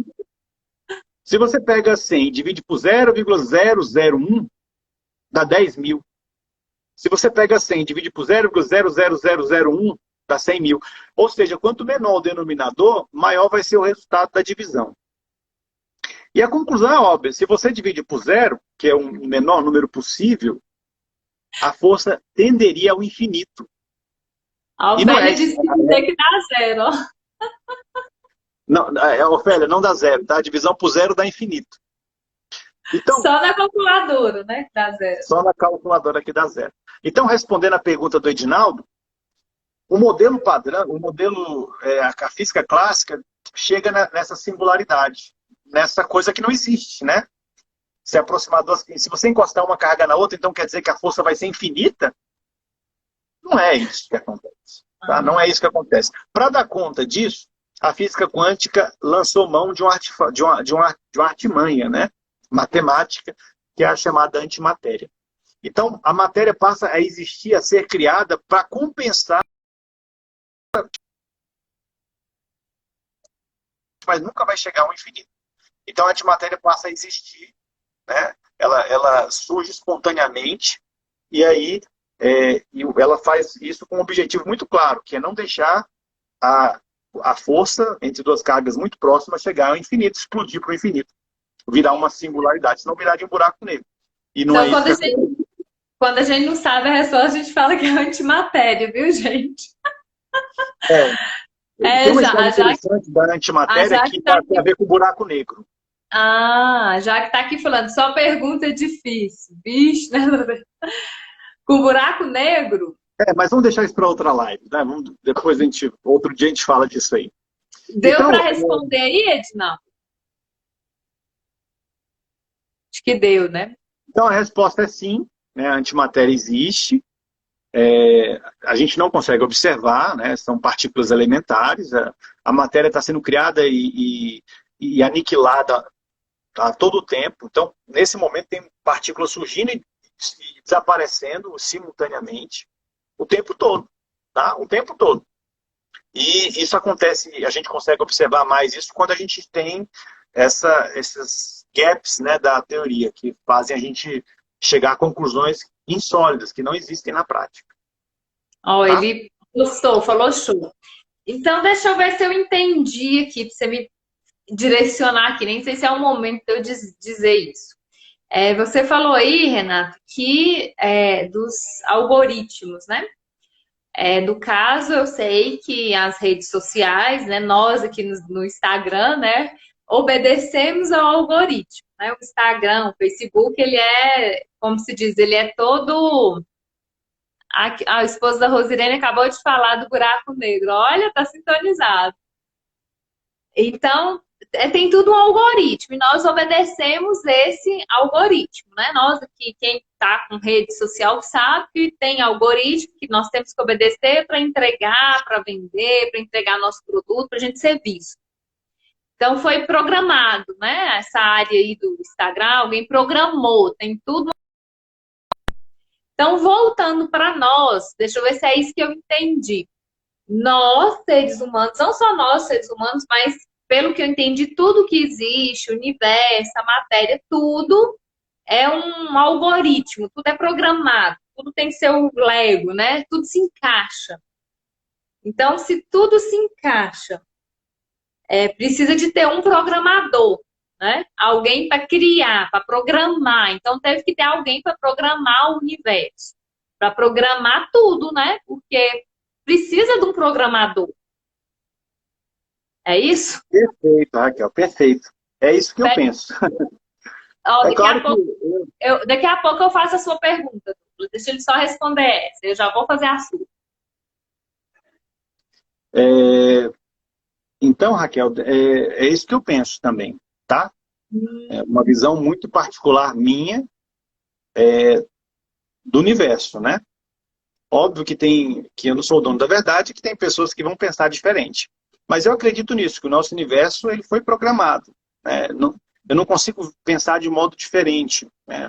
Na minha cabeça, eu não consigo, assim como a gente precisa de programar um computador para ele funcionar, né? Um programa, na verdade, a palavra programa vem daí, né? De você criar uma sequência de algoritmos para o programa te dar um resultado. Os hackers fazem isso muito bem. O nosso universo, ele também... E olha só, a analogia é perfeita. Quando você pega, por exemplo, o computador, a linguagem que ele vai usar é uma linguagem muito simples, binária, né? 1 e 0. 1 quer dizer corrente elétrica passando e o 0 quer dizer que não tem corrente elétrica passando.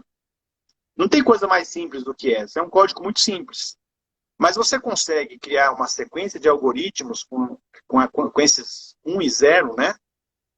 De forma que a gente hoje consegue coisas inimagináveis, né? Coisas que com certeza o inventor do computador, o Alan Turing, lá na década de 50, com certeza ele não imaginaria que seria possível, né? Os algoritmos hoje, eles se tornaram inteligentes, por assim dizer. Uma história que a gente ouve muito falar, quando a gente lê sobre isso, Raquel, é que os algoritmos eletrônicos que foram estabelecidos, né, a partir do primeiro computador, eles foram evoluindo, e hoje eles já estão se autorregulando, né, se autoadaptando, eles já estão se automodificando, Uma história que a gente ouve muito falar é que poucas pessoas na Terra, né? Veja você, por exemplo, existem redes sociais aí que as pessoas adoram, né? Ficam o tempo todo conectadas. O objetivo de uma rede social é prender a nossa atenção, é fazer a gente prestar atenção, né? E aí tem muita consequência, inclusive fake news que a gente está ouvindo falar aí, a polarização das pessoas, as pessoas ficaram polarizadas, né? Os supremacistas, a direita, a esquerda, e tudo isso aí é uma consequência desse grau de atenção que a gente está dando para esses algoritmos. Mas o que as pessoas, os cientistas, já andam falando por aí? Eles andam falando, e aí eu não posso afirmar que é verdade, não tenho esse conhecimento para dizer, que quando se criou, por exemplo, o Facebook, né, o Orkut, a primeira rede social, depois o Facebook, depois o Instagram e as outras redes sociais, no comecinho essas redes sociais eram bem intencionadas, né, muito bem intencionadas, eram algoritmos, né, bem formulados, eles foram sendo melhorados. E o que hoje se sabe é que poucas pessoas, se não ninguém, entende mais esses algoritmos. Eles são tão volumosos e são tão auto-ajustáveis, autorreguláveis. A gente chama isso de inteligência artificial, né? Eles já ia falar isso. Daqui os dias estão mandando de nós, já mandam, né? Já mandam. E esses algoritmos, ninguém entende eles. Nenhum ser humano é capaz de olhar para o texto, né, do algoritmo, para a sequência de regras que tem ali, e dizer o que está acontecendo. Simplesmente não dão conta. Não existe nem o Max Zuckerberg, nem o Elon Musk, ninguém. Por quê? Porque eles são tão complexos, estão tão embaralhados, entrelaçados entre si, que a gente não consegue mais entender os algoritmos que nós mesmos criamos. Eles estão se autorregulando. É por isso que quando você abre o Facebook, por exemplo, o Facebook sabe exatamente quem é você. Talvez sabe mais sobre quem é você do que você mesma, né? O Facebook sabe o que você gosta de ver, né? O que você quer ver, em quem você vai votar, como anda a sua saúde, os números do seu cartão de crédito, né? O que você comprou, o que você deixou de comprar, o que você não gosta de ver, o que você gosta de ver. E eles só mandam o que a gente gosta, né? Então, está havendo, né? Está tendo, isso é presente, um acúmulo de dados sobre cada indivíduo imensurável. E tudo isso vai se incorporando ao substrato dos algoritmos, do que a ciência chama de Big Data, de banco de dados enorme, né? A grande nuvem de informação. Mas sim, Raquel, respondendo a primeira pergunta, sim, não acho que seja errado achar que nós fomos programados, tá? De uma programação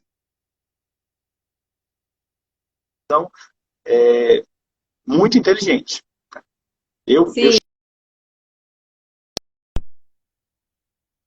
Acho que deu uma parada. Outras pessoas... Peraí, que eu acho que a internet... Não sei se foi a sua ou se foi a minha. É a mesma, né? Então deve ter sido as duas. Simultaneamente. Pode, agora já voltou, pode continuar aí, que eu estou até procurando a pergunta aqui do Douglas. Então Raquel, nós somos produtos, sim, de um programador muito inteligente, muito mais inteligente que nós humanos, né? E dá para saber disso olhando para a natureza, olhando para o universo, né? Quando a gente olha, por exemplo, que a gente simplesmente não consegue entender direito a natureza, né? A gente não consegue conciliar duas teorias que eram para ser simples, a física quântica com a relatividade, é necessária uma outra teoria que ainda não está dando conta do recado, que é a de supercordas. Só para você ter ideia, a teoria das supercordas prevê, Raquel, que ela tenta conciliar duas teorias diferentes. né? A física quântica com a física da relatividade de Einstein. Ela não consegue fazer isso para tudo, mas existem alguns campos pequenos que ela consegue fazer, por exemplo, para o gráviton, ela conseguiu fazer, para a descoberta do bóson gráviton. Mas para isso, a matemática das supercordas exige 10 dimensões para o universo. O nosso universo tem 4 dimensões, né? 3 espaciais e uma temporal. Mas na teoria das supercordas são 10, 9 espaciais e uma temporal. Você consegue imaginar, Raquel, 9 dimensões espaciais? 3 não, e a minha imaginação é boa, viu? 3 a gente consegue, largura, altura e profundidade. Se falar em 4 dimensões espaciais, a gente já fica... Sim. Físicos temos, quando olhamos, por exemplo, para esse fato objetivo, né, de que para conciliar uma coisa com a outra, a gente precisa de 10 dimensões, se isso for, de fato, um fato, né, um fato científico, a gente fica naquela sensação de Big Brother, né, de estar sendo vigiado o tempo todo. Existe alguém fora, né, das nossas dimensões que a gente consegue perceber, possivelmente alguém pode estar de fora nos observando. A física não impede isso, né? Inclusive aponta nessa direção. Aponta que nós podemos estar sendo observados, sim. Pelos drones aí, né, também. Vou te pedir para responder aqui a do Douglas, né, porque já está aqui, o horário está diminuindo, né? Ele perguntou aqui, Renato, é verdade que dependendo da velocidade em que nos deslocamos, o tempo passa mais rápido? Sim. Eita! Eu diria que passa mais devagar, tá? A gente chama esse fenômeno de dilatação temporal e é da relatividade. Sim. O tempo muda, né? A percepção de tempo muda e o próprio tempo muda com a velocidade da fonte. Esse fenômeno, Douglas, ele é muito parecido, é uma analogia, a explicação é a mesma, tá? Da antimatéria. Esse fenômeno temporal existe para compensar uma singularidade que daria na equação. Tá? É isso. Então, sim, o tempo pode mudar, pode passar mais. Inclusive, a gente pode ficar eterno se tiver a velocidade da luz. Ou seja, o tempo pode não passar para nós. A gente pode viver para sempre, né? Se a gente chegar nessa velocidade da luz. Ó, 10 dimensões o David bugou. A Jaque diz que só existe 2 para ela, altura e largura. O Wesley diz que a medida de amar é amar sem medidas. Então, perguntando essa o que uma das melhores frases que eu já ouvi, viu, Wesley? Engenheiros Dodô foi no Google. O que é home? Estão perguntando aqui. Então, Raquel, o que nos resta agora é nos debruçar sobre a última questão. Eu não sei se você quer deixar a última questão para outro dia, como é que está aí, você pode continuar. No caso, a última questão vai ser dos algoritmos, né? Para onde nós vamos, para onde nós estamos indo, né? Que aí sim responder a questão da pandemia. Não, eu acho que dá para encerrar de forma breve essa última. Temos um exemplo na série Flash, João Paulo. Vamos assistir. Hollywood está cheio de exemplos interessantes aí sobre essas coisas que eu acabei de falar, né? Os filmes. Na verdade, nem sei se Hollywood ainda produz filme, né? Netflix, Prime, né? Essas novas plataformas aí que estão produzindo filmes mesmo. Nem sei se Hollywood ainda produz alguma coisa. Se você quiser responder essa, porque o Instagram ele não está me bloqueando, né? 9 horas. Geralmente ele encerra. Mas ele não está encerrando. Então, se você quiser responder essa última e a gente começa na próxima sobre os algoritmos, você que sabe. O David está perguntando quais as condições necessárias para ocorrer uma desintegração de um corpo. Deixa eu ver se eu entendi a sua pergunta, David. Se você estiver falando em desintegração da matéria, né? A matéria ela pode se desintegrar por alguns fenômenos, inclusive a própria fissão nuclear, que é um fenômeno que libera energia nuclear. Né? A bomba atômica, por exemplo, ela sucumbe a esse fenômeno.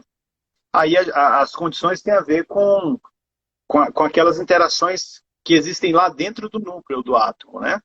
A força fraca, que é a força que mantém o núcleo pequeno em relação ao próprio átomo, que é mediada pelos bósons vetoriais, é a responsável pelas desintegrações, né? Se for essa desintegração que você está falando, então basta haver uma instabilidade, né? Ou uma variação nesse bóson.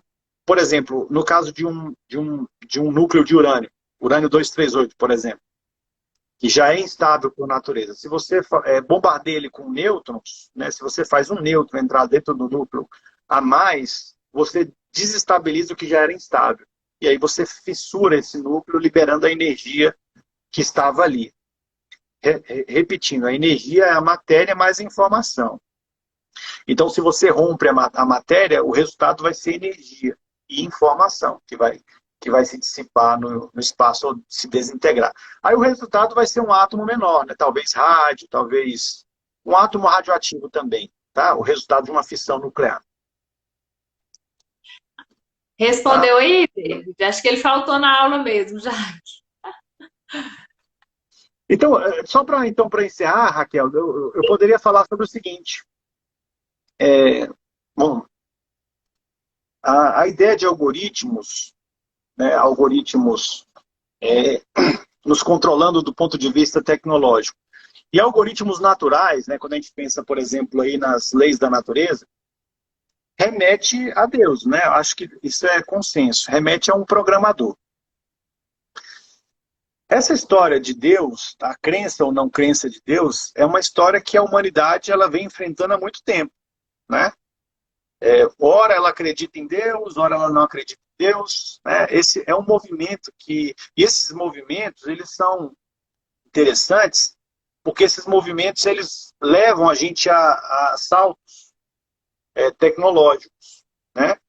A saltos sociais, a eventos sociais.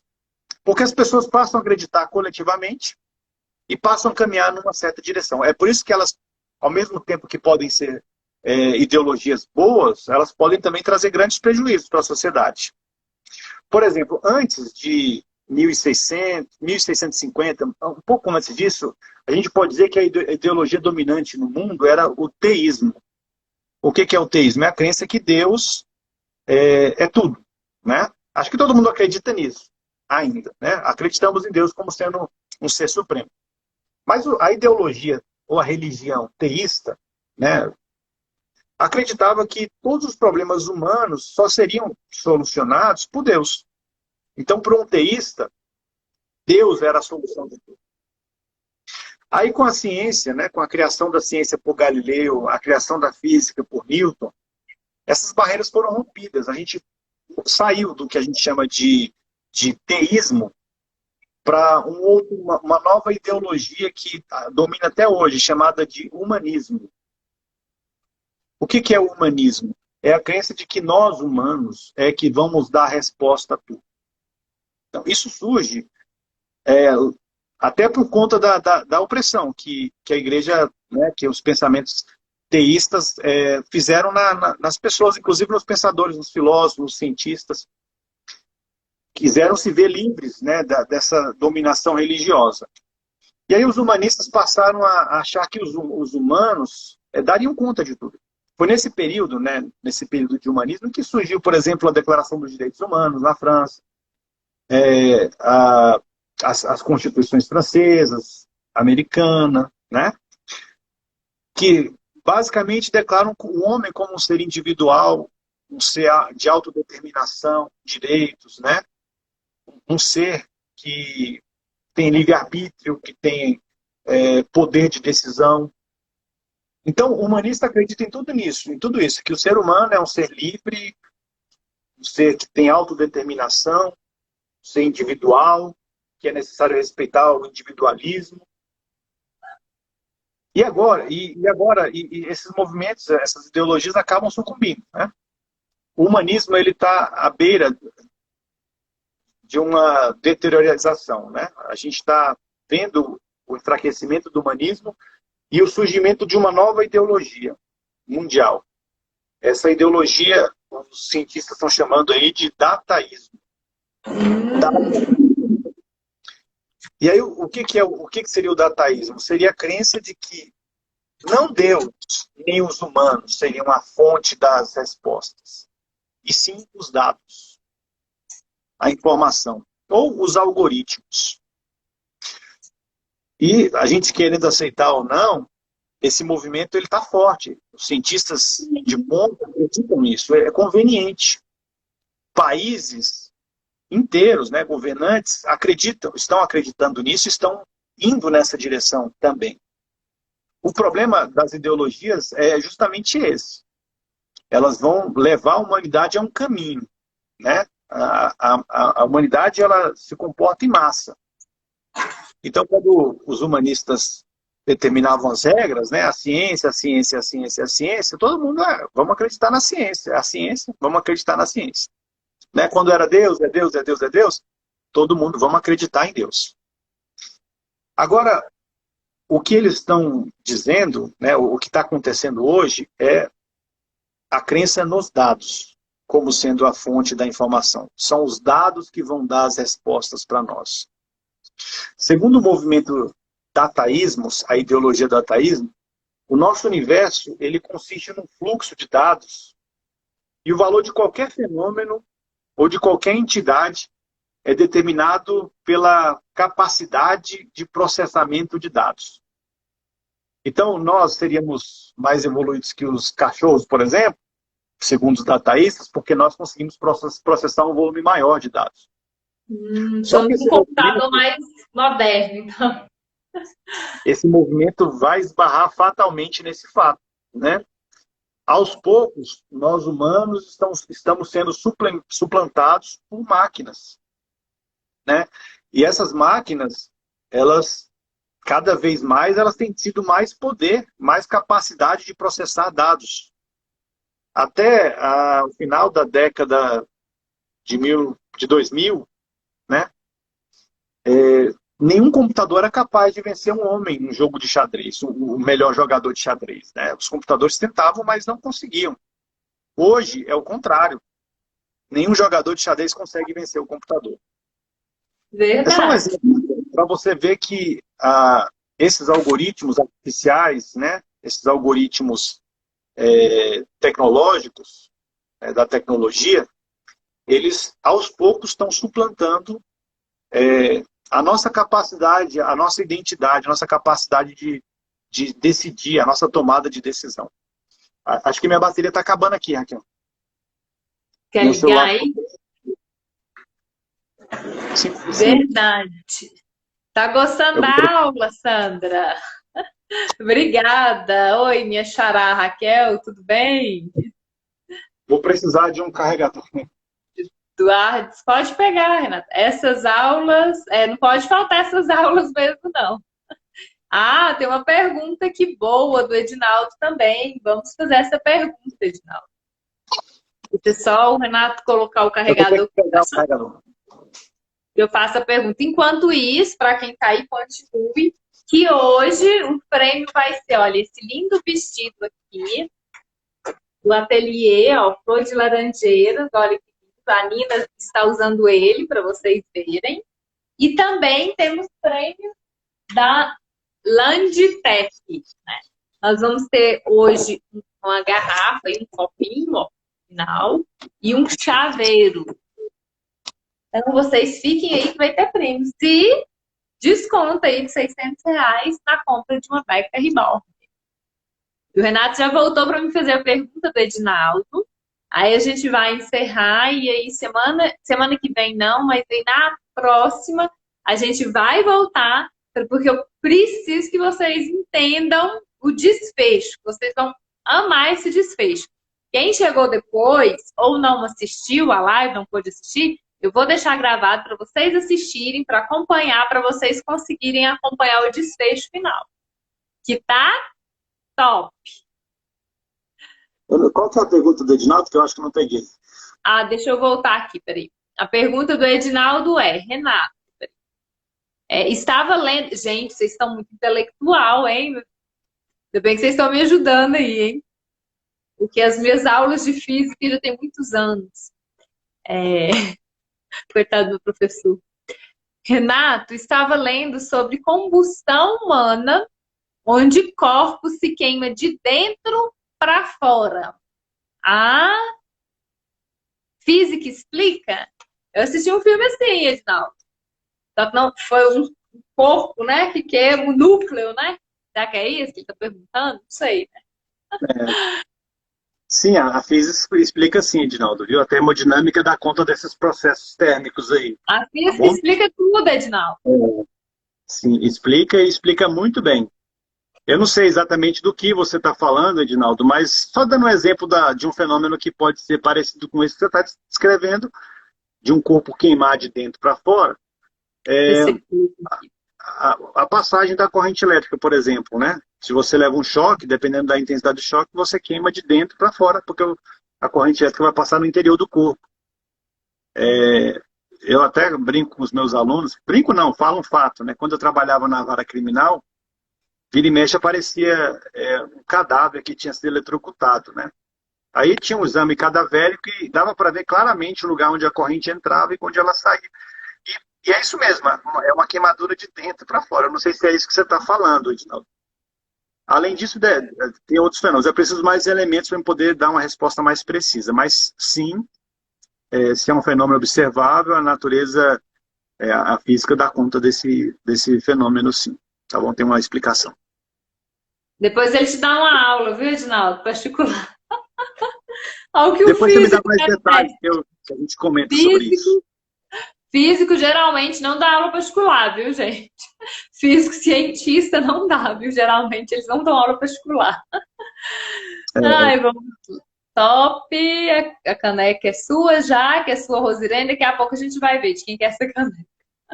Beleza, né, Edinaldo? Você chama a gente para um churrasco quando a pandemia passar, que aí ele vai te explicar. Beleza, viu? Aí na semana que vem, então, Raquel, a gente pode fechar assim, a semana, né, depois da próxima? Na próxima semana, eu já quero até avisar para todos que eu não vou poder. Eu tenho um compromisso, eu nunca falo nas lives. Nunca. Mas na próxima semana é um compromisso. Não vai ter prêmio na próxima semana? Hã? Não vai ter prêmio? Não. Mas e na próxima, eu vou marcar aqui sem ser da próxima semana, não sei se tem alguém com calendário, e na próxima, aí o Renato vai voltar e vai falar para nós como vai ser esse mundo pós-pandemia, vai falar sobre esse algoritmo aí do Instagram, que eu quero ganhar seguidor aí, Renato. Você ajuda a entender esse algoritmo aí, gente. Aí a gente vai falar na semana que tiver live, né, sobre esse dataísmo, né, essa ideologia que chegou e é conveniente para os cientistas, né? Imagine uma mesma teoria que explicasse tudo, né? Essa ideia dele. Para estudiosos, para intelectuais, para cientistas, é uma teoria perfeita, né? Única, abrangente, consegue unificar todas as disciplinas. Só que existe um preço a se pagar, né? Qual é o preço que a gente está disposto a pagar para fazer parte de uma comunidade de processamento de dados? Que é isso que eles propõem, né? Cada um de nós, em vez de sermos indivíduos, né? O humanismo pregava isso, né? A individualidade de cada um. O dataísmo prega o contrário. Ele prega que cada ser, cada objeto, né? Cada ser vivo na natureza, ele é, na verdade, uma fonte de processamento de dados. E ele pode contribuir, o valor dele está na contribuição que ele dá ao processamento, né? Então, em vez de sermos indivíduos, somos peças ou neurônios de um grande cérebro. Mas tem um preço, né? E que preço a gente vai pagar? E aí, a gente vai falar na próxima live, Raquel, sobre o que fazer com a massa de seres humanos inúteis que vamos ter na próxima década, né? E o que infelizmente, eu tenho que usar esse termo, né? Mas o que eu vou chamar de ser humano inútil? Ser humano que não produz, né? Que não está trabalhando. O desemprego, né? Em massa. O que fazer? Uma nova era, né? Para evitar que isso aconteça, se é que isso vai, se é possível evitar, se a gente está disposto a abrir mão do que o dataísmo proporcionou, né? À sociedade. Então, Nessa live a gente vai discutir esses assuntos aí. Inclusive, vai ser dia 18, obrigada. A Amanda colocou aqui, sem ser semana que vem, só na semana que vem, que é excepcional, viu, gente? Então, dia 18, nós vamos voltar com o Renato aqui para nos ajudar mais. O David até falou da pulseira do equilíbrio, brincadeira. Depois ele vai provar aí sobre essa pulseira. Depois faz uma live, David, sobre a pulseira do equilíbrio. E aí tem outras perguntas que eu não estou conseguindo aqui, que vocês estão colocando. Alguém falou, acho que foi a minha xará, falou que pulou as aulas de física, agora eu acho que está aprendendo junto com as de química. Eita, um só já é difícil, dois juntos, hein? Física e química juntas. Tá vendo como a física tem tudo? A gente até nos olhos. Renata, eu quero te agradecer de coração por você ter disponibilizado o seu tempo, que eu sei muito que é corrido, né? iPhone ou S1? S21. O S21. S21 é melhor, Douglas. Então, eu quero... É melhor, viu? Michel já comprou essa ideia, Carla aí, todo mundo já comprou essa ideia do S21. Eu quero agradecer, viu, Renato, de coração, porque eu sei que seu tempo é bem escasso, bem corrido, né? Por você ter vindo aqui, disponibilizar o seu tempo, né, para nos transmitir conhecimento que eu julgo é de qualidade, né? Quem me conhece sabe que eu só trago pessoas aqui que realmente eu confio, né? Se eu não confio, eu não trago. Então, geralmente, quando fala gente conhecido, gente, a gente conhecido, sim, que eu trago aqui, que eu preciso confiar, né, para trazer. Eu não posso trazer uma pessoa que eu não confio. Então, eu quero te agradecer de coração. E eu quero que você volta mesmo. Vai ter a live de 18 para a gente dar continuidade. Porque o pessoal aí entender para fechar esse pensamento. Eu vou deixar essa live gravada. Quem quiser assistir de novo, né, com uma aula aí. O Rafael quer saber sobre multiverso. Exatamente isso que eu ia falar. Rafael, eu meio que falei um pouco sobre o multiverso na live, acho que você entrou depois. O multiverso tem a ver com a teoria das supercordas, tá? Que é uma teoria que eu disse, né, agora há pouco, que tenta unificar a relatividade com a física quântica. Elas são duas teorias que não conversam entre si, a linguagem é bem diferente, a matemática é muito diferente, e a ideia da supercorda seria dar conta dessas duas teorias, unificar as duas, né? Fazer uma teoria única que usasse a matemática da física quântica e da física da relatividade para explicar as coisas. Só que o problema das supercordas é que a gente, para poder chegar lá, a gente precisa de 10 dimensões, entendeu?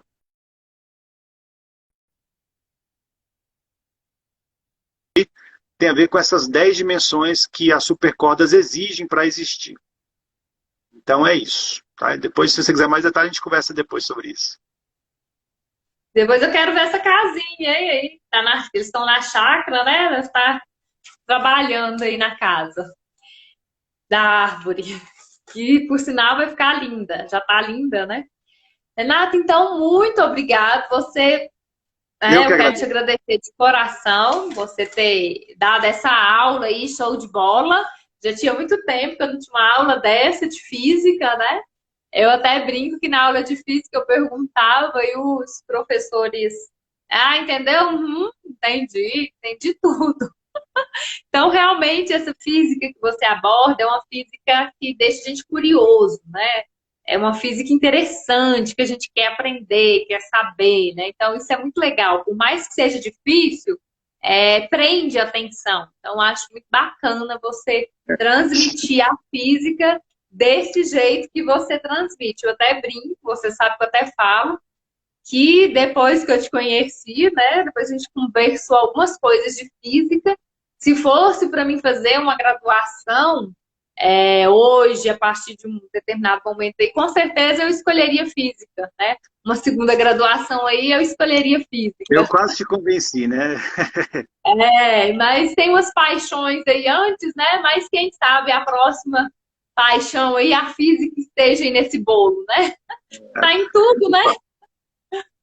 Eu que eu queria agradecer a você, tá, Raquel, a oportunidade, né? Embora a gente esteja junto aqui, eu esteja acompanhando todas as lives, mas acho que eu não teria outro espaço para falar disso e fico muito grato, né, com o convite. E agradeço a todos vocês que ficaram aí. E os alunos vão ganhar ponto. Ó, Eduardo. Para dar um pontinho em cada um. Eduardo que falou que o modo que ele fala dá para entender direito da arte, fica legal, né? Um modo interessante de entender, né? Isso que é o bacana, né? Você explicar de um modo interessante que prende a atenção, né? E para prender minha atenção é difícil. Então, muito obrigada, Renata. Eu vou pedir para você se desconectar, mas você continue, porque você precisa me ajudar aí pro sorteio. Perfeito. Tá bom? 2 lindos. Obrigada. Beijo, tchau. Um beijo e até mais. Gente, podia ter feito live na minha época. João Paulo, tá vendo? É a pandemia. A pandemia, ela nos proporcionou fazer as lives, tá vendo? Excelente, né, doutora Gabriela? Eu também aprendeu muito também. Gente, obrigada, Laísa. Vão dando um oi aí para vocês participarem do sorteio, por favor. Desde já, eu quero agradecer. Boa noite, Vieira. Agradecer vocês, né, por estarem aqui conosco todas as terças-feiras, a não ser na próxima, né, que eu vou retomar dia 18. Todas as terças-feiras, às 19h30, tem conhecimento aqui de qualidade para vocês. Aí vamos colocando um oi para vocês concorrerem aos prêmios de hoje. Além do nosso desconto de R$600 na compra de um Beca Reborn, eu tô aqui com esse vestido lindo que eu coloquei a Nina de modelo. Olha, a cabecinha da Nina é de um bebê Reborn mesmo. Olha, gente, molinho, parece um bebê de verdade. Tem que segurar. Então, esse lindo vestido aqui da Flor de Laranjeira, da Marisete, vai estar concorrendo. E o nosso kit da Landpack. O kit, olha só o que ele tem. Ele tem uma caneca linda, que eu amei, gente. Renato, pode pôr seu nome hoje. Eu nunca deixo ele pôr, né? Eu falei que hoje eu deixava. Vai ficar salva. Olha, essa caneca de alumínio e esse chaveiro. É um chaveiro lindo também aqui, ó, de alumínio. É isso. Então, está aqui. Todo mundo coloca o oi, porque o Renato vai... Linda, né? E o Renato vai... Gente, manda outro oi, por favor, porque como hoje ele foi nosso convidado, ele entrou aqui de novo, para ele colar aí. Manda um oi de novo. Pode ir mandando um oi a partir de agora que já está valendo. Já está ansiosa, Gabi? Que bom! Gente, a doutora Gabriela vai voltar para falar do Botox, viu? Eu tive que dar uma realinhada nas lives com os problemas pessoais, mas ela vai voltar aqui, a gente já marcou para o mês de junho, que ela vai falar sobre o Botox. Cat Laurinha, põe um oi aí para nós que o Renato vai colar aí para vocês. Elaine, eu guardo a caneca aqui. Gente, Elaine, ela ganha coisa demais, vocês não têm noção. Elaine tem que falar para nós como é que faz para ganhar. Então, vamos pôr um oi aí que o Renato já vai colocar de novo aí para o sorteio. Ó, hoje vocês vão estar concorrendo a esse link. Primeiro, um cupom de desconto para qualquer Beca Reborn. Depois, é esse lindo vestido aqui que eu coloquei na Nina para vocês terem noção, ó, do Flor de Laranjeira. Olha, gente, o bebê Reborn, principalmente de tecido, corpinho de tecido, igual a Nina, aqui, ó, vou mostrar para vocês o corpinho de tecido. Ela fica muito molinha, fica parecendo um bebezinho de verdade, ó. Quando eu saio com a Nina, todo mundo acha que é de verdade por causa da cabecinha. A Nina, ela foi feita, para quem não sabe, enquanto vocês vão colocando o oi, o Renato vai colando, eu vou falar. Uma campanha de queimaduras que eu fiz, uma das primeiras lives que eu fiz. Aí eu fiz uma marquinha de queimadura nela, bem aqui, ó, para ter os cuidados, né, por causa do... Mas ainda dá para ver os cuidados aí com os acidentes em casa. E aí, põe um oi aí, gente. E aí, nós não tivemos coragem. Eu não tive coragem de deixar a Nina ser adotada por ninguém. A gente pegou amor, eu e a Beca, pela Nina. E aí a Nina ficou para nós. E agora ela é nossa modelo. Mas aí a Nina faz tanto sucesso que essa aqui é uma charada da Nina, que eu fiz com a Pietra. E vou fazer outra Nina no final do mês de... Até no começo do mês de junho vai ter outra Nina aí para você. Então vamos lá. O primeiro vai ser o ganhador do cupom de R$600. Lembrando que esse cupom de R$600 vocês podem comprar qualquer Beca Reborn. Por exemplo, a Nina, o valor dela R$ 1.399, essa de tecido. Se você ganhar o cupom, você vai pagar menos R$600. Não só na Nina, em qualquer bebê. É um desconto, gente, que eu só dou para quem está aqui na conexão. Eu não dou conta de dar esse desconto sem estar aqui na conexão.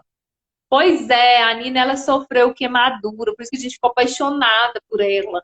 Porque foi da campanha, sabe? Dos acidentes domésticos. Aí a gente não largou mais ela. Olha, quem ganhou o cupom foi Jaque. Foi isso? Jaque Bela ganha e me dá o Wesley. Foi a Jaque que ganhou?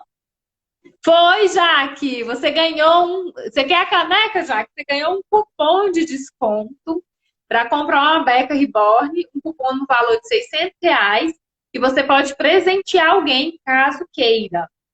Caso não queira o cupom, pode presentear alguém. Parabéns, Jaque!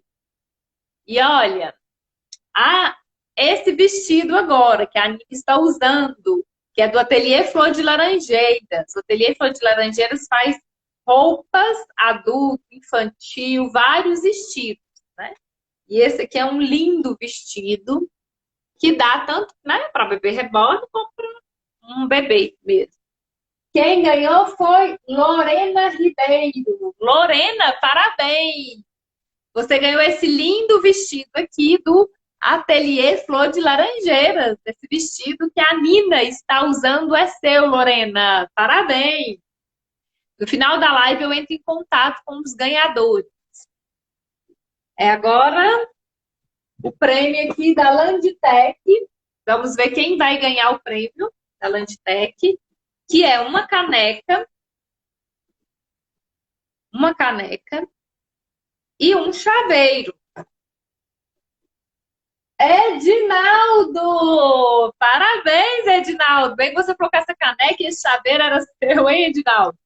Olha aí, Edinaldo, você ganhou esse lindo chaveiro da Landtech e essa caneca. Parabéns, tá vendo? Ganhou aí, gente. Muito. Douglas, hoje você não ganhou, hoje foi o Edinaldo, mas continue, você vai ganhar, Douglas. Gente, muito pode sair, já tá na hora mesmo, a gente já tá se encerrando, Raquel. Gente, muito obrigado a todos. Uhul, né, Lili? Oh, amor de mimo aí. Continue, Osirene, que você vai ganhar. Muito obrigado a todos. Parabéns aos ganhadores. Rosirene já tá até pôs aí pra mim, né? Um dia você ganha, David, como persista. Eu quero agradecer a todos que continuem aqui nessa conexão, que sempre está aqui toda terça-feira nos acompanhando. Porque se não fosse vocês, eu não estaria aqui transmitindo esse conhecimento para vocês. Até porque eu preciso de parceiros para transmitir, né? Porque eu não tenho esse tanto de conhecimento aí. Então eu aprendo mais do que transmito. Os outros prêmios, cada live é um prêmio diferente. Aí depende da parceria e eu não posso te falar assim qual que é. Geralmente eu disponibilizo os cupons back e aí os outros prêmios dependem da parceria, tá bom? Renata Fede no assunto, parabéns a todos vocês, muito obrigada, agradeço de coração, continue conosco todas as terças-feiras. Obrigada, Marisete, pela parceria de hoje, nosso ateliê Flor de Laranjeira, Landtech, e a todos que assistiram, e ao nosso querido físico Renato Weber, e a todos vocês, um grande abraço.